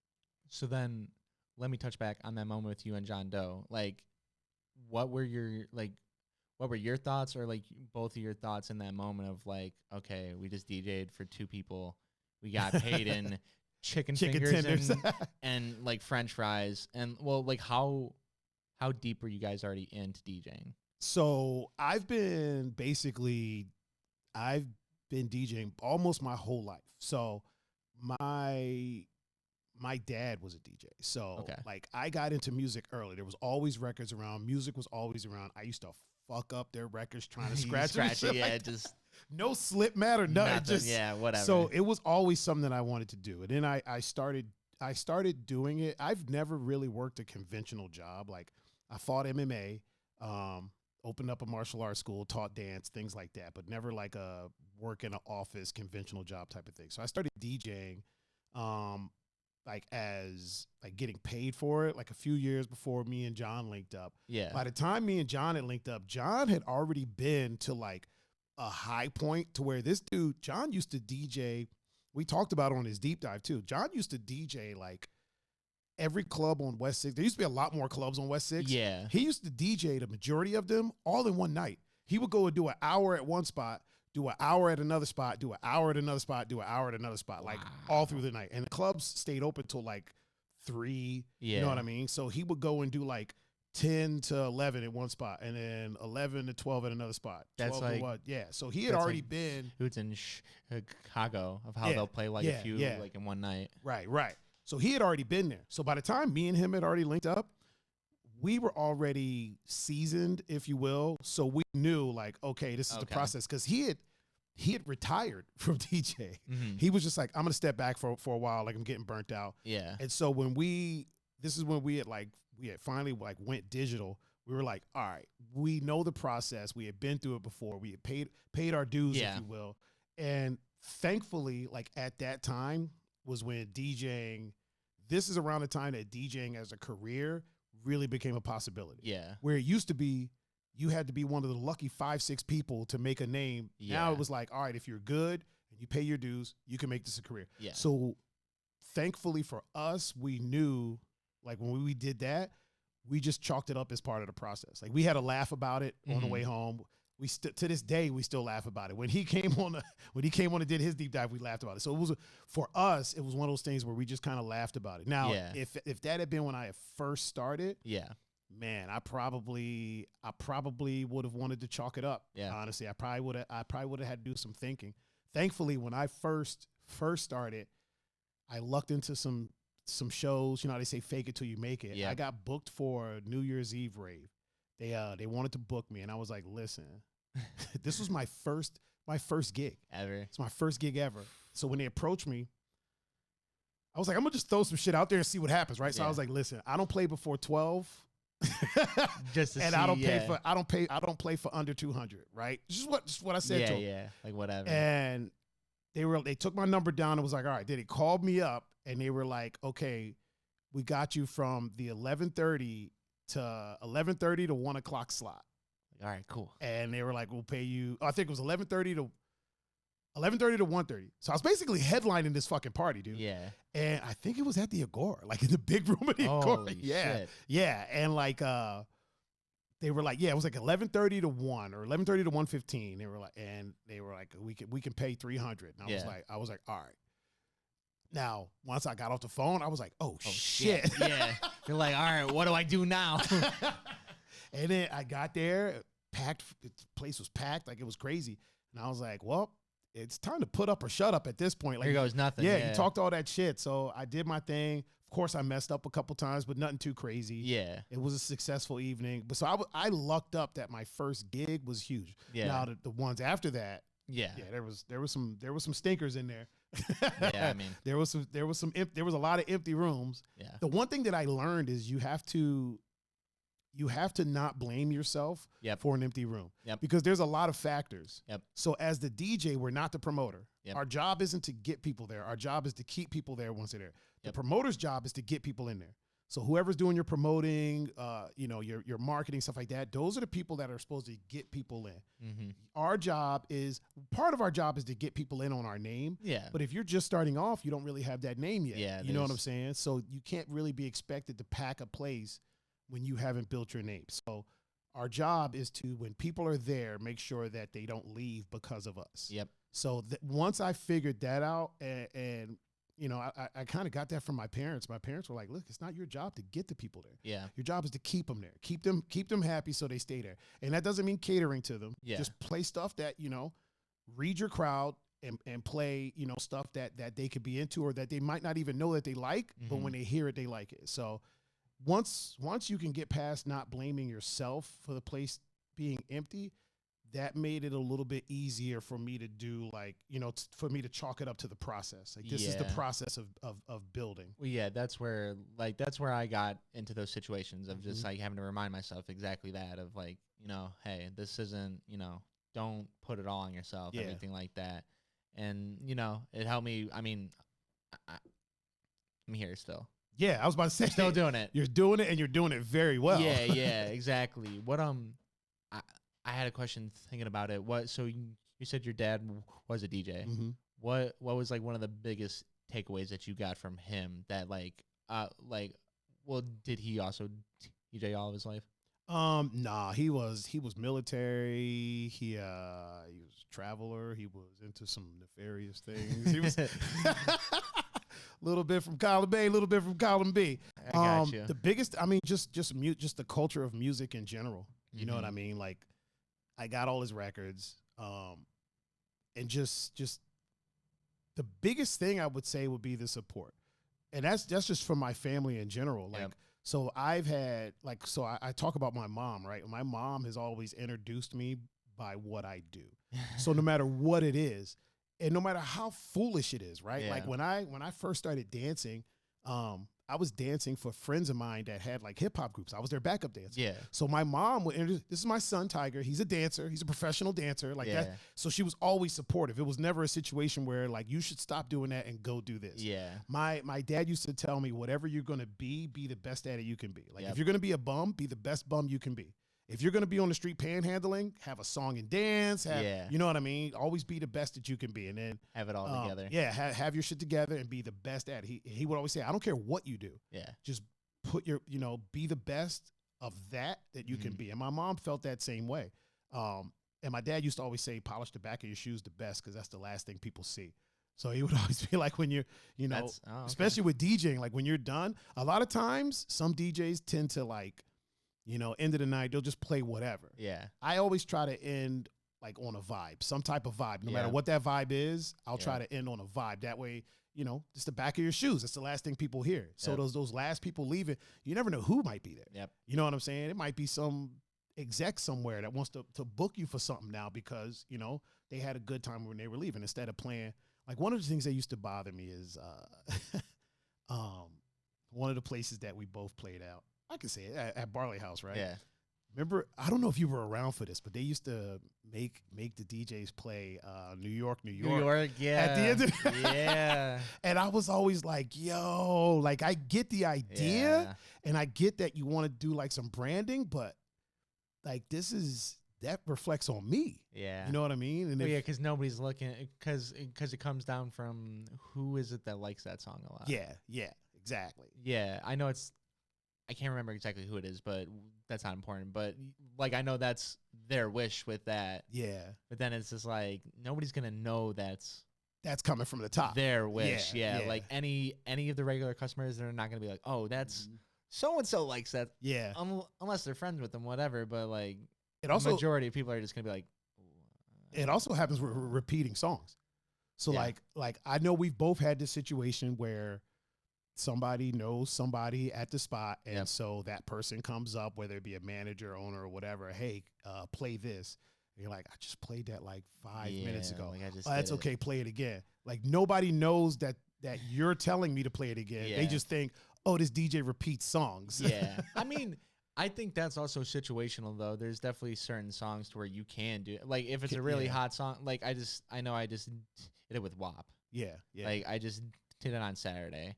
Where like I played it already and I was like, all right, cool. And then this one guy was just coming up like, yo, gotta play it. It wasn't taking no for an answer. Yeah, I was like, okay. And then I threw it on, but I know that's one to where you can double up on it because all the girls love it. Yeah. They don't care if they're about to sing it twice. Right. They'll scream their heart out. I try to avoid it. Like I usually do too. I almost never repeat songs. Like I don't. It's not some elitist attitude that I have. It's just me, in my mind, it bothers me. Well, you know what I mean? It's one of the, as like a DJ, it's like an unwritten rule. Yeah, it's just something is you don't normally repeat the song, right? Unless, like I said, it's like if it's one song, okay. Yeah, like if you do it once for one song because it's the hottest thing out right now, okay, I get that. When DJs start repeating, like literally you'll hear 5-6 songs exact same again. Mix. Yeah. And I'm like, to me, that's lazy. Yeah. You know what I mean? Like that, or it's usually like they get way too drunk and then they're like, and they forget. I didn't play that. Or the how do you feel about like the openers turning headliners? Playing like hits before. So I'm kind of torn. So like, let's say it's a club like a Barley, a Ivy, something like that. If they're doing it before people are there, it's whatever. Mm-hmm. Also, at the same time, I feel like there's enough music that now if they're burning like the number, like if they're playing, let's say they play WAP, right? Yeah, you're like, dude, it's 10:15. Like, why are you? You know what I'm saying? Well, I think we also need to adjust for the current circumstances. Oh, so yeah. Probably it's 7:15. Yeah. God, I hate for the situation. Yeah, for the situation. You know what? During the summer, I liked it because I was doing rooftop stuff. Yeah. So like for that, it was cool. Yeah. But here's another thing that I would do. Well, real quick to answer your question, I don't some situations I don't mind if it's a nightclub and there's already a bunch of people there and then they burn like all the hits. Yeah. That's a problem. Like, don't burn all the hits. You know what I mean? If you play a few, it's whatever. Yeah. But if you burn literally all of them, it's almost like you're doing it intentionally. Yeah. And I mean, I can work around it. Like, I'll just play a whole bunch of other stuff. Yeah. Like, there's enough music. But sometimes openers need to realize sometimes it's not across the board. Yeah. But sometimes they need to realize that they're making it harder for the quote unquote headliner or the next DJ up. Yep. Not because they're incapable, but because you know that there's a bunch of people that are coming at midnight. Yep. And they're gonna want to hear those songs. Yep. You know what I mean? And you've already burnt them for whatever reason. You know what I'm saying? At the same time, I feel like me as a DJ, I like a challenge. Yeah. So that's so where it's wrong is on that end. The other side of me is like, I like to think I can handle any situation put in front of me. So if I go in and they burn all the hits, cool. I'm gonna play all the obscure stuff that people remember. Yeah. And they know it and they like it, but they just don't think to ask for it. Yep. You know what I'm saying? So I'm gonna play all that stuff. So I'm kind of on both sides about it. How do you feel about it? Well, the reason I asked it is because I know for me in certain situations, if I'm put in that situation and say, you know, whatever, say they play like a bunch of the bangers, right? I don't care. Yeah. I'll circle back and I'll play them. Yeah. Okay. You know, whatever. Okay. Obviously, I won't play all of them, but, you know, if there's certain ones where I was like, probably shouldn't play that one, I'll circle back. Because, you know, you could say, like, within, like, an hour in or, you know, hour and a half of, like, when you get on, people aren't really going to remember. In normal circumstances. Yeah, normal circumstances. During the situation, it's a little different. Kind of. I don't know. It's starting to. Yeah. It's starting to get. Yeah. But, I mean, yeah, certain, like, there's been situations where I'm like, why would you do that? Stop it. No.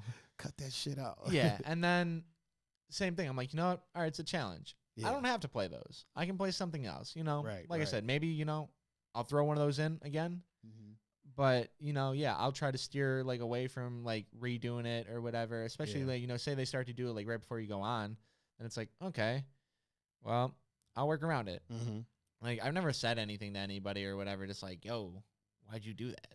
Like, I tend to look at what they do. So, like, if they stick around, then I kind of start thinking, okay, they did it on purpose to see how I react. In situations like that, I'm not going to repeat anything they play because I feel like they're challenging me. Oh, yeah. You know what I mean? Yeah. I feel like they're like, all right, you know what? I'm going to just burn all these tracks. And then what are they going to do? Yeah. And so I'll just kill it without using that. Now, if it's just like, you know, if it's local, I know the person, I know that's just how they play. Yeah. Then it's whatever. You know what I mean? Like and plus, I mean, with as many remixes and things like that as there are out there, you can circle back and play a completely different remix of it. You know what I mean? A completely different version of it, and it doesn't seem repetitive at that point. But most of the time it doesn't really bother me. Now, if we're doing like let's say it's an event, like, and there's more like, you know, some electronic music, things like that, play whatever, and I'll figure it out. You can play all the bangers you want. And I'll figure it out. You know what I mean? Yeah, it's situational. I mean, that's, if you're playing, more of like a different event or an electronic event, whatever, like I can work around that. It's different in a club. Yeah, that's what I was saying. Clubs are a little bit different. Well, yeah, because you're catering to that crowd. Yeah. But at like a certain event or of like to where it's, you don't have to really cater to the people, you know, you can do whatever you want. Yeah, 100%. Like, yeah. I almost feel like for events, it's just me, I shouldn't hear the same song from different DJs. Yeah. You know what I mean? Like, you know, we were both at an event over the weekend, and there was a couple songs that got played that I heard another DJ like go on and play the same, and I'm like, yo, at least play a remix. Like, don't. I feel like events like that, the door is so for clubs. Your doorway is like this as far as like what you can play. And it shouldn't be, but let's just say the doorway is a little bit smaller. Yeah. So you have like a regular door. Yep. And this is what you got to play stuff that fit within that. Yep. For events, and especially when we're dealing with electronic music, it's like a garage door or a freaking airplane hangar. Wide open. It's wide open. So there's really no reason to repeat what somebody else did, because you literally have the entire wealth of the music that's out there to play. Clubs, you gotta kind of play hits. I definitely feel like even in clubs, the DJ's job is to introduce people to music. Yep. I've always felt that way. Introduce people to music. Play the hits, but also introduce them to new stuff. Yeah. And when you get put in a situation where you're only allowed to play like what's popular, how do people learn more music? You know what I mean? So, but yeah, when you're at an electronic event, like play whatever. Yeah, there's almost no excuse for you to repeat anything. And then it also goes to, I mean, obviously for some electronic events, people like plan their sets more. Yeah. Which, no shade to that. Yeah, no shade. But that's one of the reasons that I don't do that. Well, yeah. You should be same thing. Be prepared in the moment. You're gonna hear somebody play a song you were gonna play that you're going to hear somebody play a song that you were going to play in your set, and you hear the song. If you get there early enough, and you're like, throws you all off. Well, shit. There goes the set. Yep. Like, what do I do now? Yeah, exactly. I mean, even if you look at the big like EDM festivals, you don't hear any of those people playing the same tracks. No. Like maybe like, I can't say that completely, but the majority of the time, you don't hear it. Yeah. Yeah, you're not gonna like. Yeah. But they also, I feel like a lot of those festivals, like a lot of the DJs, I was talking to, who the hell was it? Was it Borgor? It's one of them. And they were telling me, it might not have been him, but they were telling me a lot of times with big festivals and stuff, a lot of those DJs get together and kind of like compare notes. Yeah. Because most of the time, those sets are pre-done. Yeah. Which is a weird thing. Let me ask you about this. How do you feel about, so I feel like there's a pattern. This is kind of a multi-part question. I feel like there's a pattern in DJ. So you come up and you learn how to actually DJ, right? Yep. And you come up actually DJing just so you can get to the point to where you pre-make it and then stand there throwing your hands up and not DJ anymore. Well, when you say pre-make, are you saying like pre-record or pre-plan? Like, so like a lot of times, a lot of the bigger shows that I've been to and gotten a chance to be on stage for them. Yeah. Those are the mix is pre-recorded. Pre-recorded. Yeah. Okay. I mean, I know a lot of times they set up the visuals to it and everything, but I feel like a little bit of communication, you know what I mean? Like we can figure it out. Oh, like, yeah. And I also feel like the other part to this, and I want to know how you feel about this, I feel like it's also marketing because if it's pre-recorded, right, and your reason is, it's because of the visuals. We have it set up to go with the visuals. Okay, then why are there 4 CDJs up there? Yeah. And why do you keep putting the camera on that? And I feel like it's so these kids go out and spend 10 grand and thinking, okay, in order to do that, I need all that. I have to have these 4 CDJs. I have to have the new 900. Yeah. You know what I mean? And spend all this money where when in actuality, this cat is DJing from one channel from that mixer. Yep. And a flash drive put into one of the one of the CDJs. Yeah. There were some friends that were talking about this on another podcast, and they like do you remember the name of the podcast? It was the Columbus DJ podcast. Shout out to the Columbus DJ podcast. But so they had on, so that's Corrupt. Mm-hmm. It's him, TJ Access. Okay. And then they had on Parisi, and then another guy. I know his name's Chad. I can't think of what his new DJ name is right now. But so that's like the same topic kind of came up, and Parisi was like he asked for that clarification. He's like, well, or they even said there's like, I think there's people get things mixed up of, they'll give TJ shit of either, is it a I'm trying to think of how to word this. They never go deeper into it of like, is it just a pre-planned set or is it pre-recorded? Yeah, big difference. Yeah, big exactly. Because some people will give people shit for a pre-planned set. Which is, I have no problems with people DJs making pre-planned I don't sets. Either.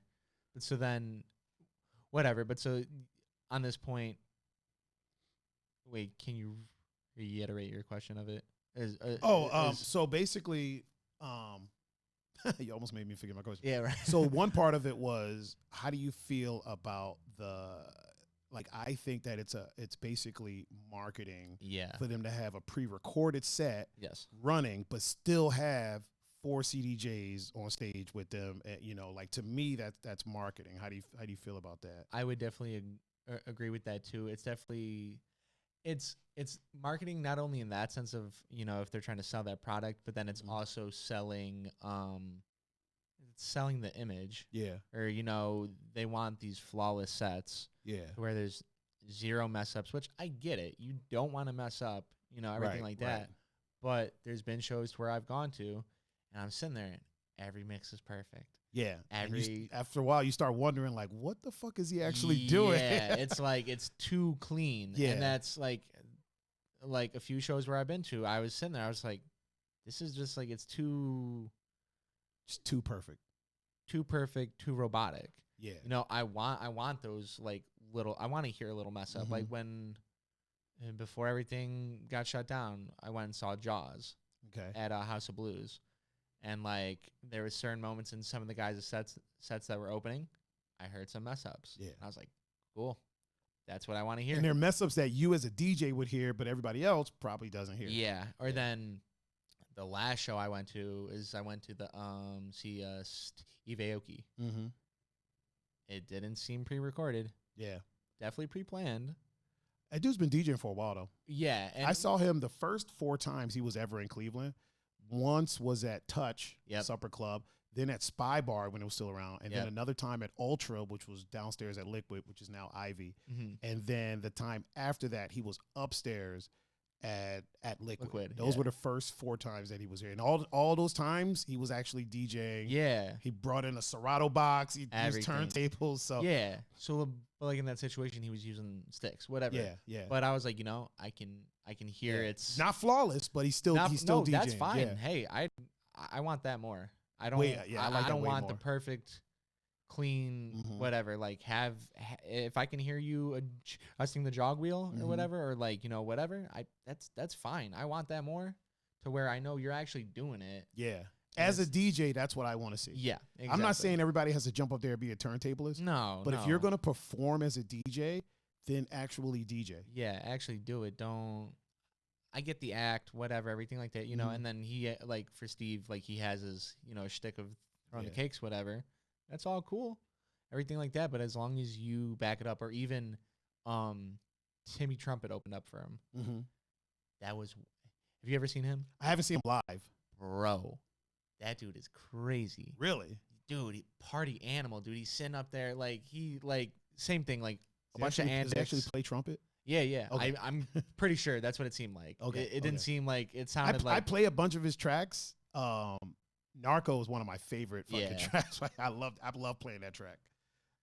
So he actually plays the trumpet. Yeah, yeah. So he's actually doing it live, and then even when he's DJing too, like, I could hear the mess ups. I'm like, yes. It adds character. Oh yeah, exactly. It adds character. And meanwhile, and there's nothing wrong with being perfect. There's nothing wrong if you're so good that most of your shit sounds absolutely perfect. That's fine. But it's most of the time it's too too clean. Yeah, exactly. Like there's like 3 different tracks playing, and you're like, which, like, prepping some of those, cool. That's fine. Yeah, but the sync button don't work that well. Yeah, exactly. Or it's not always going to be that smooth. Yeah. How do you feel about the sync button? I don't care. Yeah, I don't use it, but I don't care if people use it. I don't either. I mean, obviously, there's no sync button on turntables. Right, right. You are the sync button of having to constantly adjust. I mean, you can sync in the software and well, yeah, you can, but it's not easy access. Yeah. But yeah, I don't care about it. Like, obviously, it's the same thing for like, you should use turntables, no controllers. Yeah, no, fuck that. It's all preference. I don't care. I will say this. I think controllers have their place. Yes. I think for smaller venues, if you have to bring gear, bring a controller. Mm-hmm. For bigger venues where sound is important, controllers just don't sound as good. Oh, yeah, no. As like, a professional setup. Like some of the bigger Pioneer ones sound decent, but they're not going to sound like a fucking 900. No. They're not going to sound like an S9 or now the S11. You know what I mean? The S9 is... S9's kind of The S11, though, bro, the S11 is the truth. Yeah. I'm sold on it. I already ordered mine. You did? I wanna order it, but I wanna wait it out because I hope they do what they did with the 72 and they just get rid of the screen. You don't like the screen? I don't give a shit about the screen. I don't think it's going to bring the price down. Here's why I don't think that they're going to do that. So the reason they got rid of the screen on the 72 is because it's rain, and rain kind of, I don't want to say they fell off because the 72 actually sounds really good. I don't want to say they fell off, but people weren't really checking for them, right? Yes. Right now in the DJ world, Pioneer's like Apple, right? Yeah. So people are waiting to see what Pioneer is going to do. Yep. Once they put a screen on the S11, everybody's going to cop. You know what I mean? So I honestly don't think they're going to take the screen off anytime soon. I don't think if it does happen, I honestly don't think it's going to happen. I think if anything, the screen will get bigger. Then it's just hopeful thinking on my part. I mean, I think there'll be a price drop, but I think that screen is there to stay. Well, whichever. I mean, even if they don't, I'm still sold on it. Like I like it. I already love the S9. Obviously, I mean, I own one, but it's like when looking at mixers, I didn't want the 62, and then obviously like the 72 came out, but like I used it like a few times, but I didn't like it. I don't really like rain. Like this, I don't know. I feel like they overcomplicate their product. Where like the S9, it's so straightforward, super simple. Well, the Rain 70 is pretty simple. Well, yeah, but that is literally just the S9.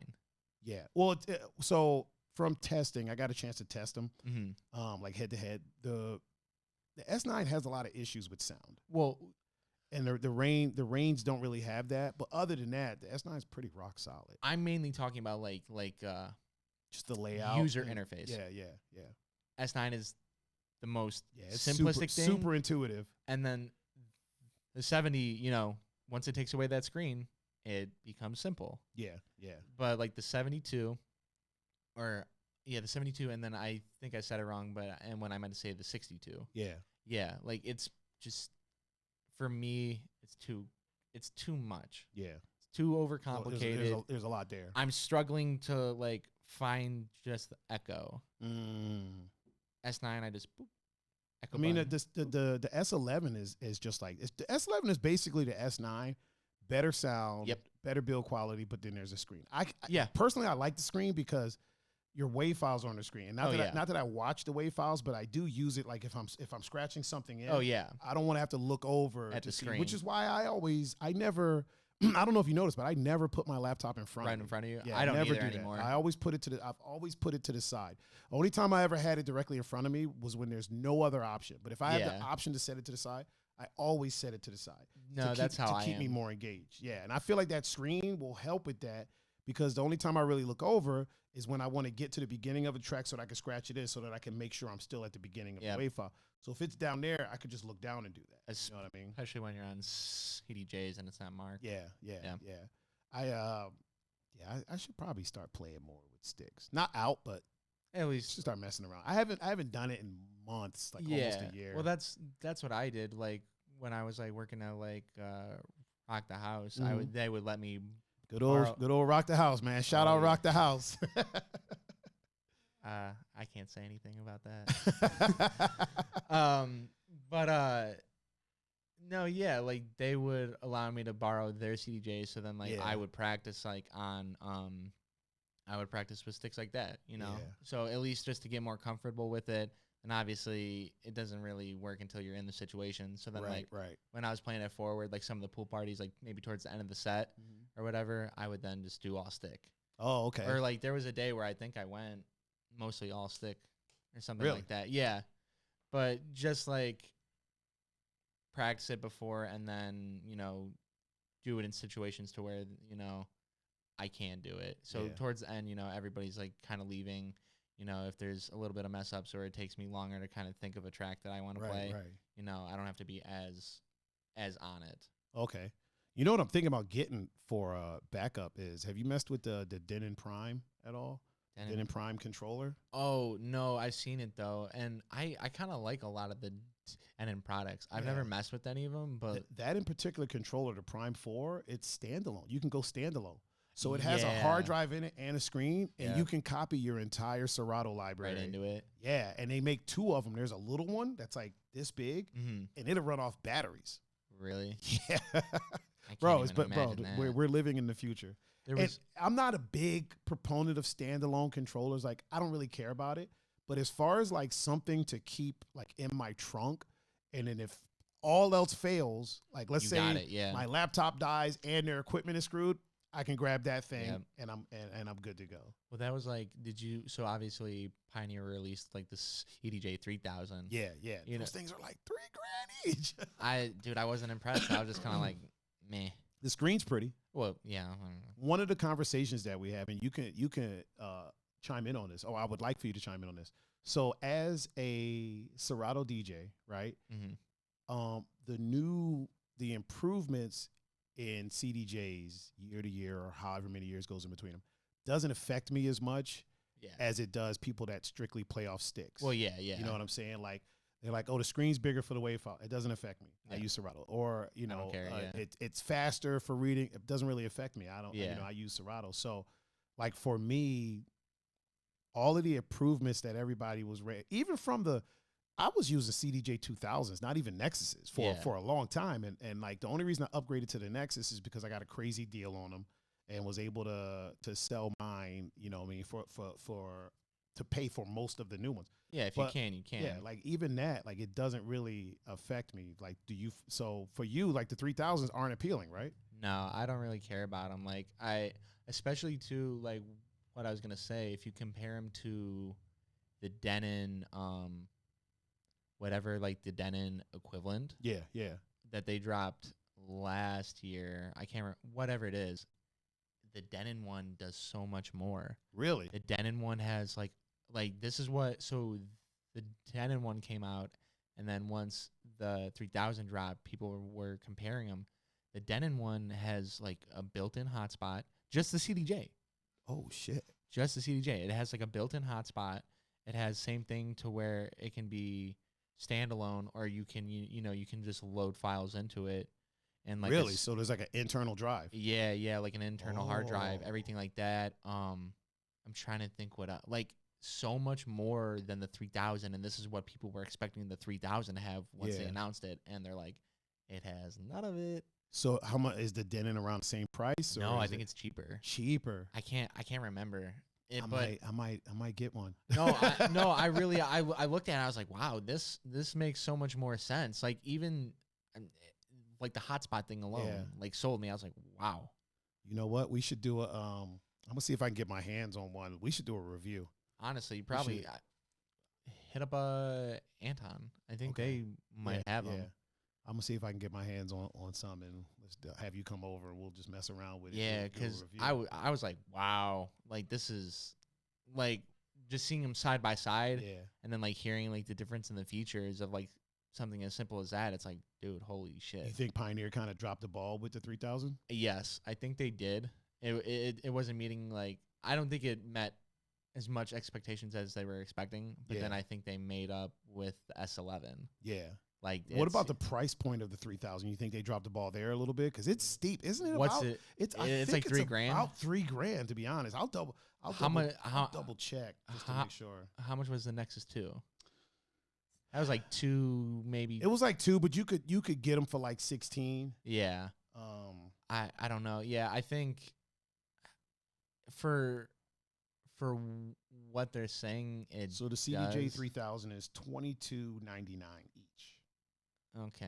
At most places. So at most places $22.99. Yeah. I mean, I don't know, for what they could have done. I don't think it's worth it. I think the Nexus 2s are like, that's perfect. Yeah. Like that's. I really like how boxy the Nexus 2s look too. Yeah. I have the Nexus 1. I have the 2000 Nexus 1s. Yeah. I'm thinking about getting the Nexus 2s. I mean, at this point, you might as. I mean, not might as well, but I mean, there's more. What's the word? There's more of like a reason to, especially since they're gonna price drop. Yeah, I feel like cost to feature ratio is a little bit better there than it is for the 3000. Yeah. Because even basically $2,300, it's kind of steep. Yeah, there's a lot else you could do there's a lot besides upgrading to the brand new. Yeah, and especially again, me as a Serato DJ, a lot of the new features doesn't really matter. They don't really do anything for yep. me. You know, I feel like we're starting to come to a point to where we're starting to bottleneck a little bit, where it's like a lot of the new things that are being added in it I don't want to say pointless, but in a way, it's like they're just throwing stuff in there just to say that they're there. It's there. Yeah. Well, that's kind of what I thought about with like the 72. Yeah. Okay. Like, okay. There's no need for the screen. Yeah. It just overcomplicates it. I feel like it just overcomplicates it. Yeah. You don't need all that. And I don't know too many people that are using like the touch effects. I have no desire to use the touch effect at all whatsoever. Yeah, that, and then just overall, like the overall quality. Like I didn't like the faders on it, or there's like a problem with like the crossfaders to where like, it happened to me when I was using one like at a show, like the spring on it came loose or something, and so then it became hard to like push it over or do anything. So then you got to send it in and have it fixed. It's happened on two, like it was like a known problem. Yeah. So it's just like, I mean, you're definitely not wrong about the screen. I'm not saying you're wrong about the screen at all whatsoever. Yeah. Matter of fact, you're very right as far as like the touch effects, things like that. I feel like a lot of that stuff is more suited for house DJs, electronic music DJs, but then they're not really using 2-channel mixers. With that, and they're not really pushing that to those DJs. Like, yeah, that's what I'm saying. Every time they bring it up, it's a battle style mixer. Yeah. That's what I'm saying. The touch effects is more because touch effects boxes for DJs has been around in the electronic music scene forever. Like I think Korg had one. So that's more something that I would see there, but in that realm, you don't really see 2-channel battle style mixers a lot. Yep. Unless that's just what somebody has and that's what they brought in. But usually by preference, they want to play on a 900 or something like that. Yeah. Or the what was the other one? The DJM. It was like the big one. The new one that they just released that has like 10 faders. Yeah. What the fuck was that called? Was it like the S15 or some shit? It was something. It's like the TJM like 10 or something like that. I think it was. Something I think crazy it was like 10. That. Yeah. Huge. Yeah, gigantic. So yeah, they use bigger mixers like that. So a lot of the features that's in that touch screen, again, personally, I would have been happy if the screen wasn't even touch and it just had the WAV files. Yeah. Like I would have been good. I'd have been good with that. Yeah. Like that's literally the only use that I'll get out of it. Yeah. I mean, I'm sure at some point I'm going to mess with the touch screen just to say I did it. Oh, like yeah, at least. You pay for it. You kind of want to, you know what I'm saying? Might as well check it out at least. Yeah, but I doubt that if I'm in a club playing, I'm ever going to start. You know what I mean? Like, I get it. It does some cool stuff. A lot of the sampling and a lot of the effects and stuff like that are really cool. But unless you practice with that stuff a lot, like, I'm too much of an on-the-fly kind of person that, you know, I'd have to learn it in a club, and I don't feel like doing that. Yeah, so no. Might as well, I think I agree with you. They definitely dropped the ball with the 3000. At least from our standpoint. Yeah. And definitely picked it up with the S11. Yeah. Well, yeah, I know there's some people I saw them talk about their 3000. Like, I'm about to sell my Nexus 2s. Yeah. I'm getting the 3000s. I was like, okay. All right. I'll buy your Nexus 2s at a discount. Yeah, exactly. I saw people selling their like 2 Nexus 2s for like $1,500. You know what I mean? Like, steal. Yeah, it definitely is. Just so they could buy one 3000 and then they got to finance the other one. I know people that are still in debt right now for buying like a whole like Nexus 2 setup, and then they drop this and they're like, all right, now I'm going to buy that. It's right back in the hole even more. Yeah, it's bananas, man. It's the DJ world. It seems like it gets more and more expensive. Like there was a time where it was like controllers were supposed to make things cheaper. Yep. It's so were CDJs in a sense. We're supposed to make it a little bit cheaper because, you know, techniques were like $500-$600 each or whatever, right? Yeah. So at first it was a little bit cheaper, and then the barrier of entry just kept getting higher and higher and higher and higher. And it's like even controllers, like a decent controller, you're looking at about $1,000. Depending, if you don't really, if you really invest into it. Yeah, like if you're looking for a controller that you can do more than just learn on, like you want something that you could potentially play out with, you're looking at about $1,000. Yeah, oh yeah. And they're still, the fucking bigger controllers are like the weight of 2 CDJs in an S9. I mean, it is that. It's just it's like literally that. Yeah, like a simplified version. Just connected. Yeah, exactly, all in one. Yeah, it seems like the price has just been going up and up and up, and I feel like it also is becoming unnecessarily complicated. Yeah. Like for a while, there was a lot of products that was like, oh, this is supposed to make DJing simple, and I'm like, we don't need it to be any simpler. Yeah, it's pretty pretty straight. Once you learn how to do it, it's pretty straightforward. If it's really just the basics, no real like super technical stuff. It's pretty basic. Yeah. So we don't need it to get easier, but then at the same time, once you start overcomplicating things, it's like, well, what is it really adding to? You know, like, yeah, there's people that will use that. And there's like these niche groups that will, you know what I mean, that'll use all that stuff. But for your, you know, career DJ who's DJing a club, it's not really something that you're going to be. A lot of those features aren't really something you're going to be using all the time. Yeah. I mean, even on like when I use the 900, I don't really use much else. I just leave the color effects. I just have it on the filter. Yep. And then I mainly use like the echo or like the reverb on the main effects. Dude, there's buttons on my S9 I've never even touched. Yeah, exactly. I'll kind of box out and start to use some, but other than that, I'm just kind of like, I've never used the parameter knobs or the I don't think I've ever buttons or whatever it is. Yeah, all those things on the right hand side, I've never even messed with them. Oh yeah, or those like how you can use like this Erato effects or whatever. Yeah, I've never done that. No. By accident, one of them was turned on one time. That's accidentally hit it real quick. I'm like, oh fuck. Yeah. Oh, Mr. Bobby Booshay. Thank you so much, man. No doubt. This has been a pleasure. I feel like I learned a ton about you today. Yeah, right. I mean, we've known each other for years. Yeah. We've never like got the chance to like sit and just have like a dope conversation like this. Yeah, it's always been like real quick idle conversations like either in the club or at like some event, but you can't really like dive into stuff. Or at the Ilthy shop when it was in Lakewood. Yeah, that one too. By the way, I'm sure like you're Ilthy's #1 fan. The #1 Ilthy fan. You got to be, bro. I don't know. I listen, I'm saying you are. To me, you are. I can't self-proclaim. Well, I'll proclaim it for you. Ilthy's #1 fan, Mr. Bobby Booshay. Thank you. Oh, I should have said that as one of my things of like what I do. What you do? Yeah.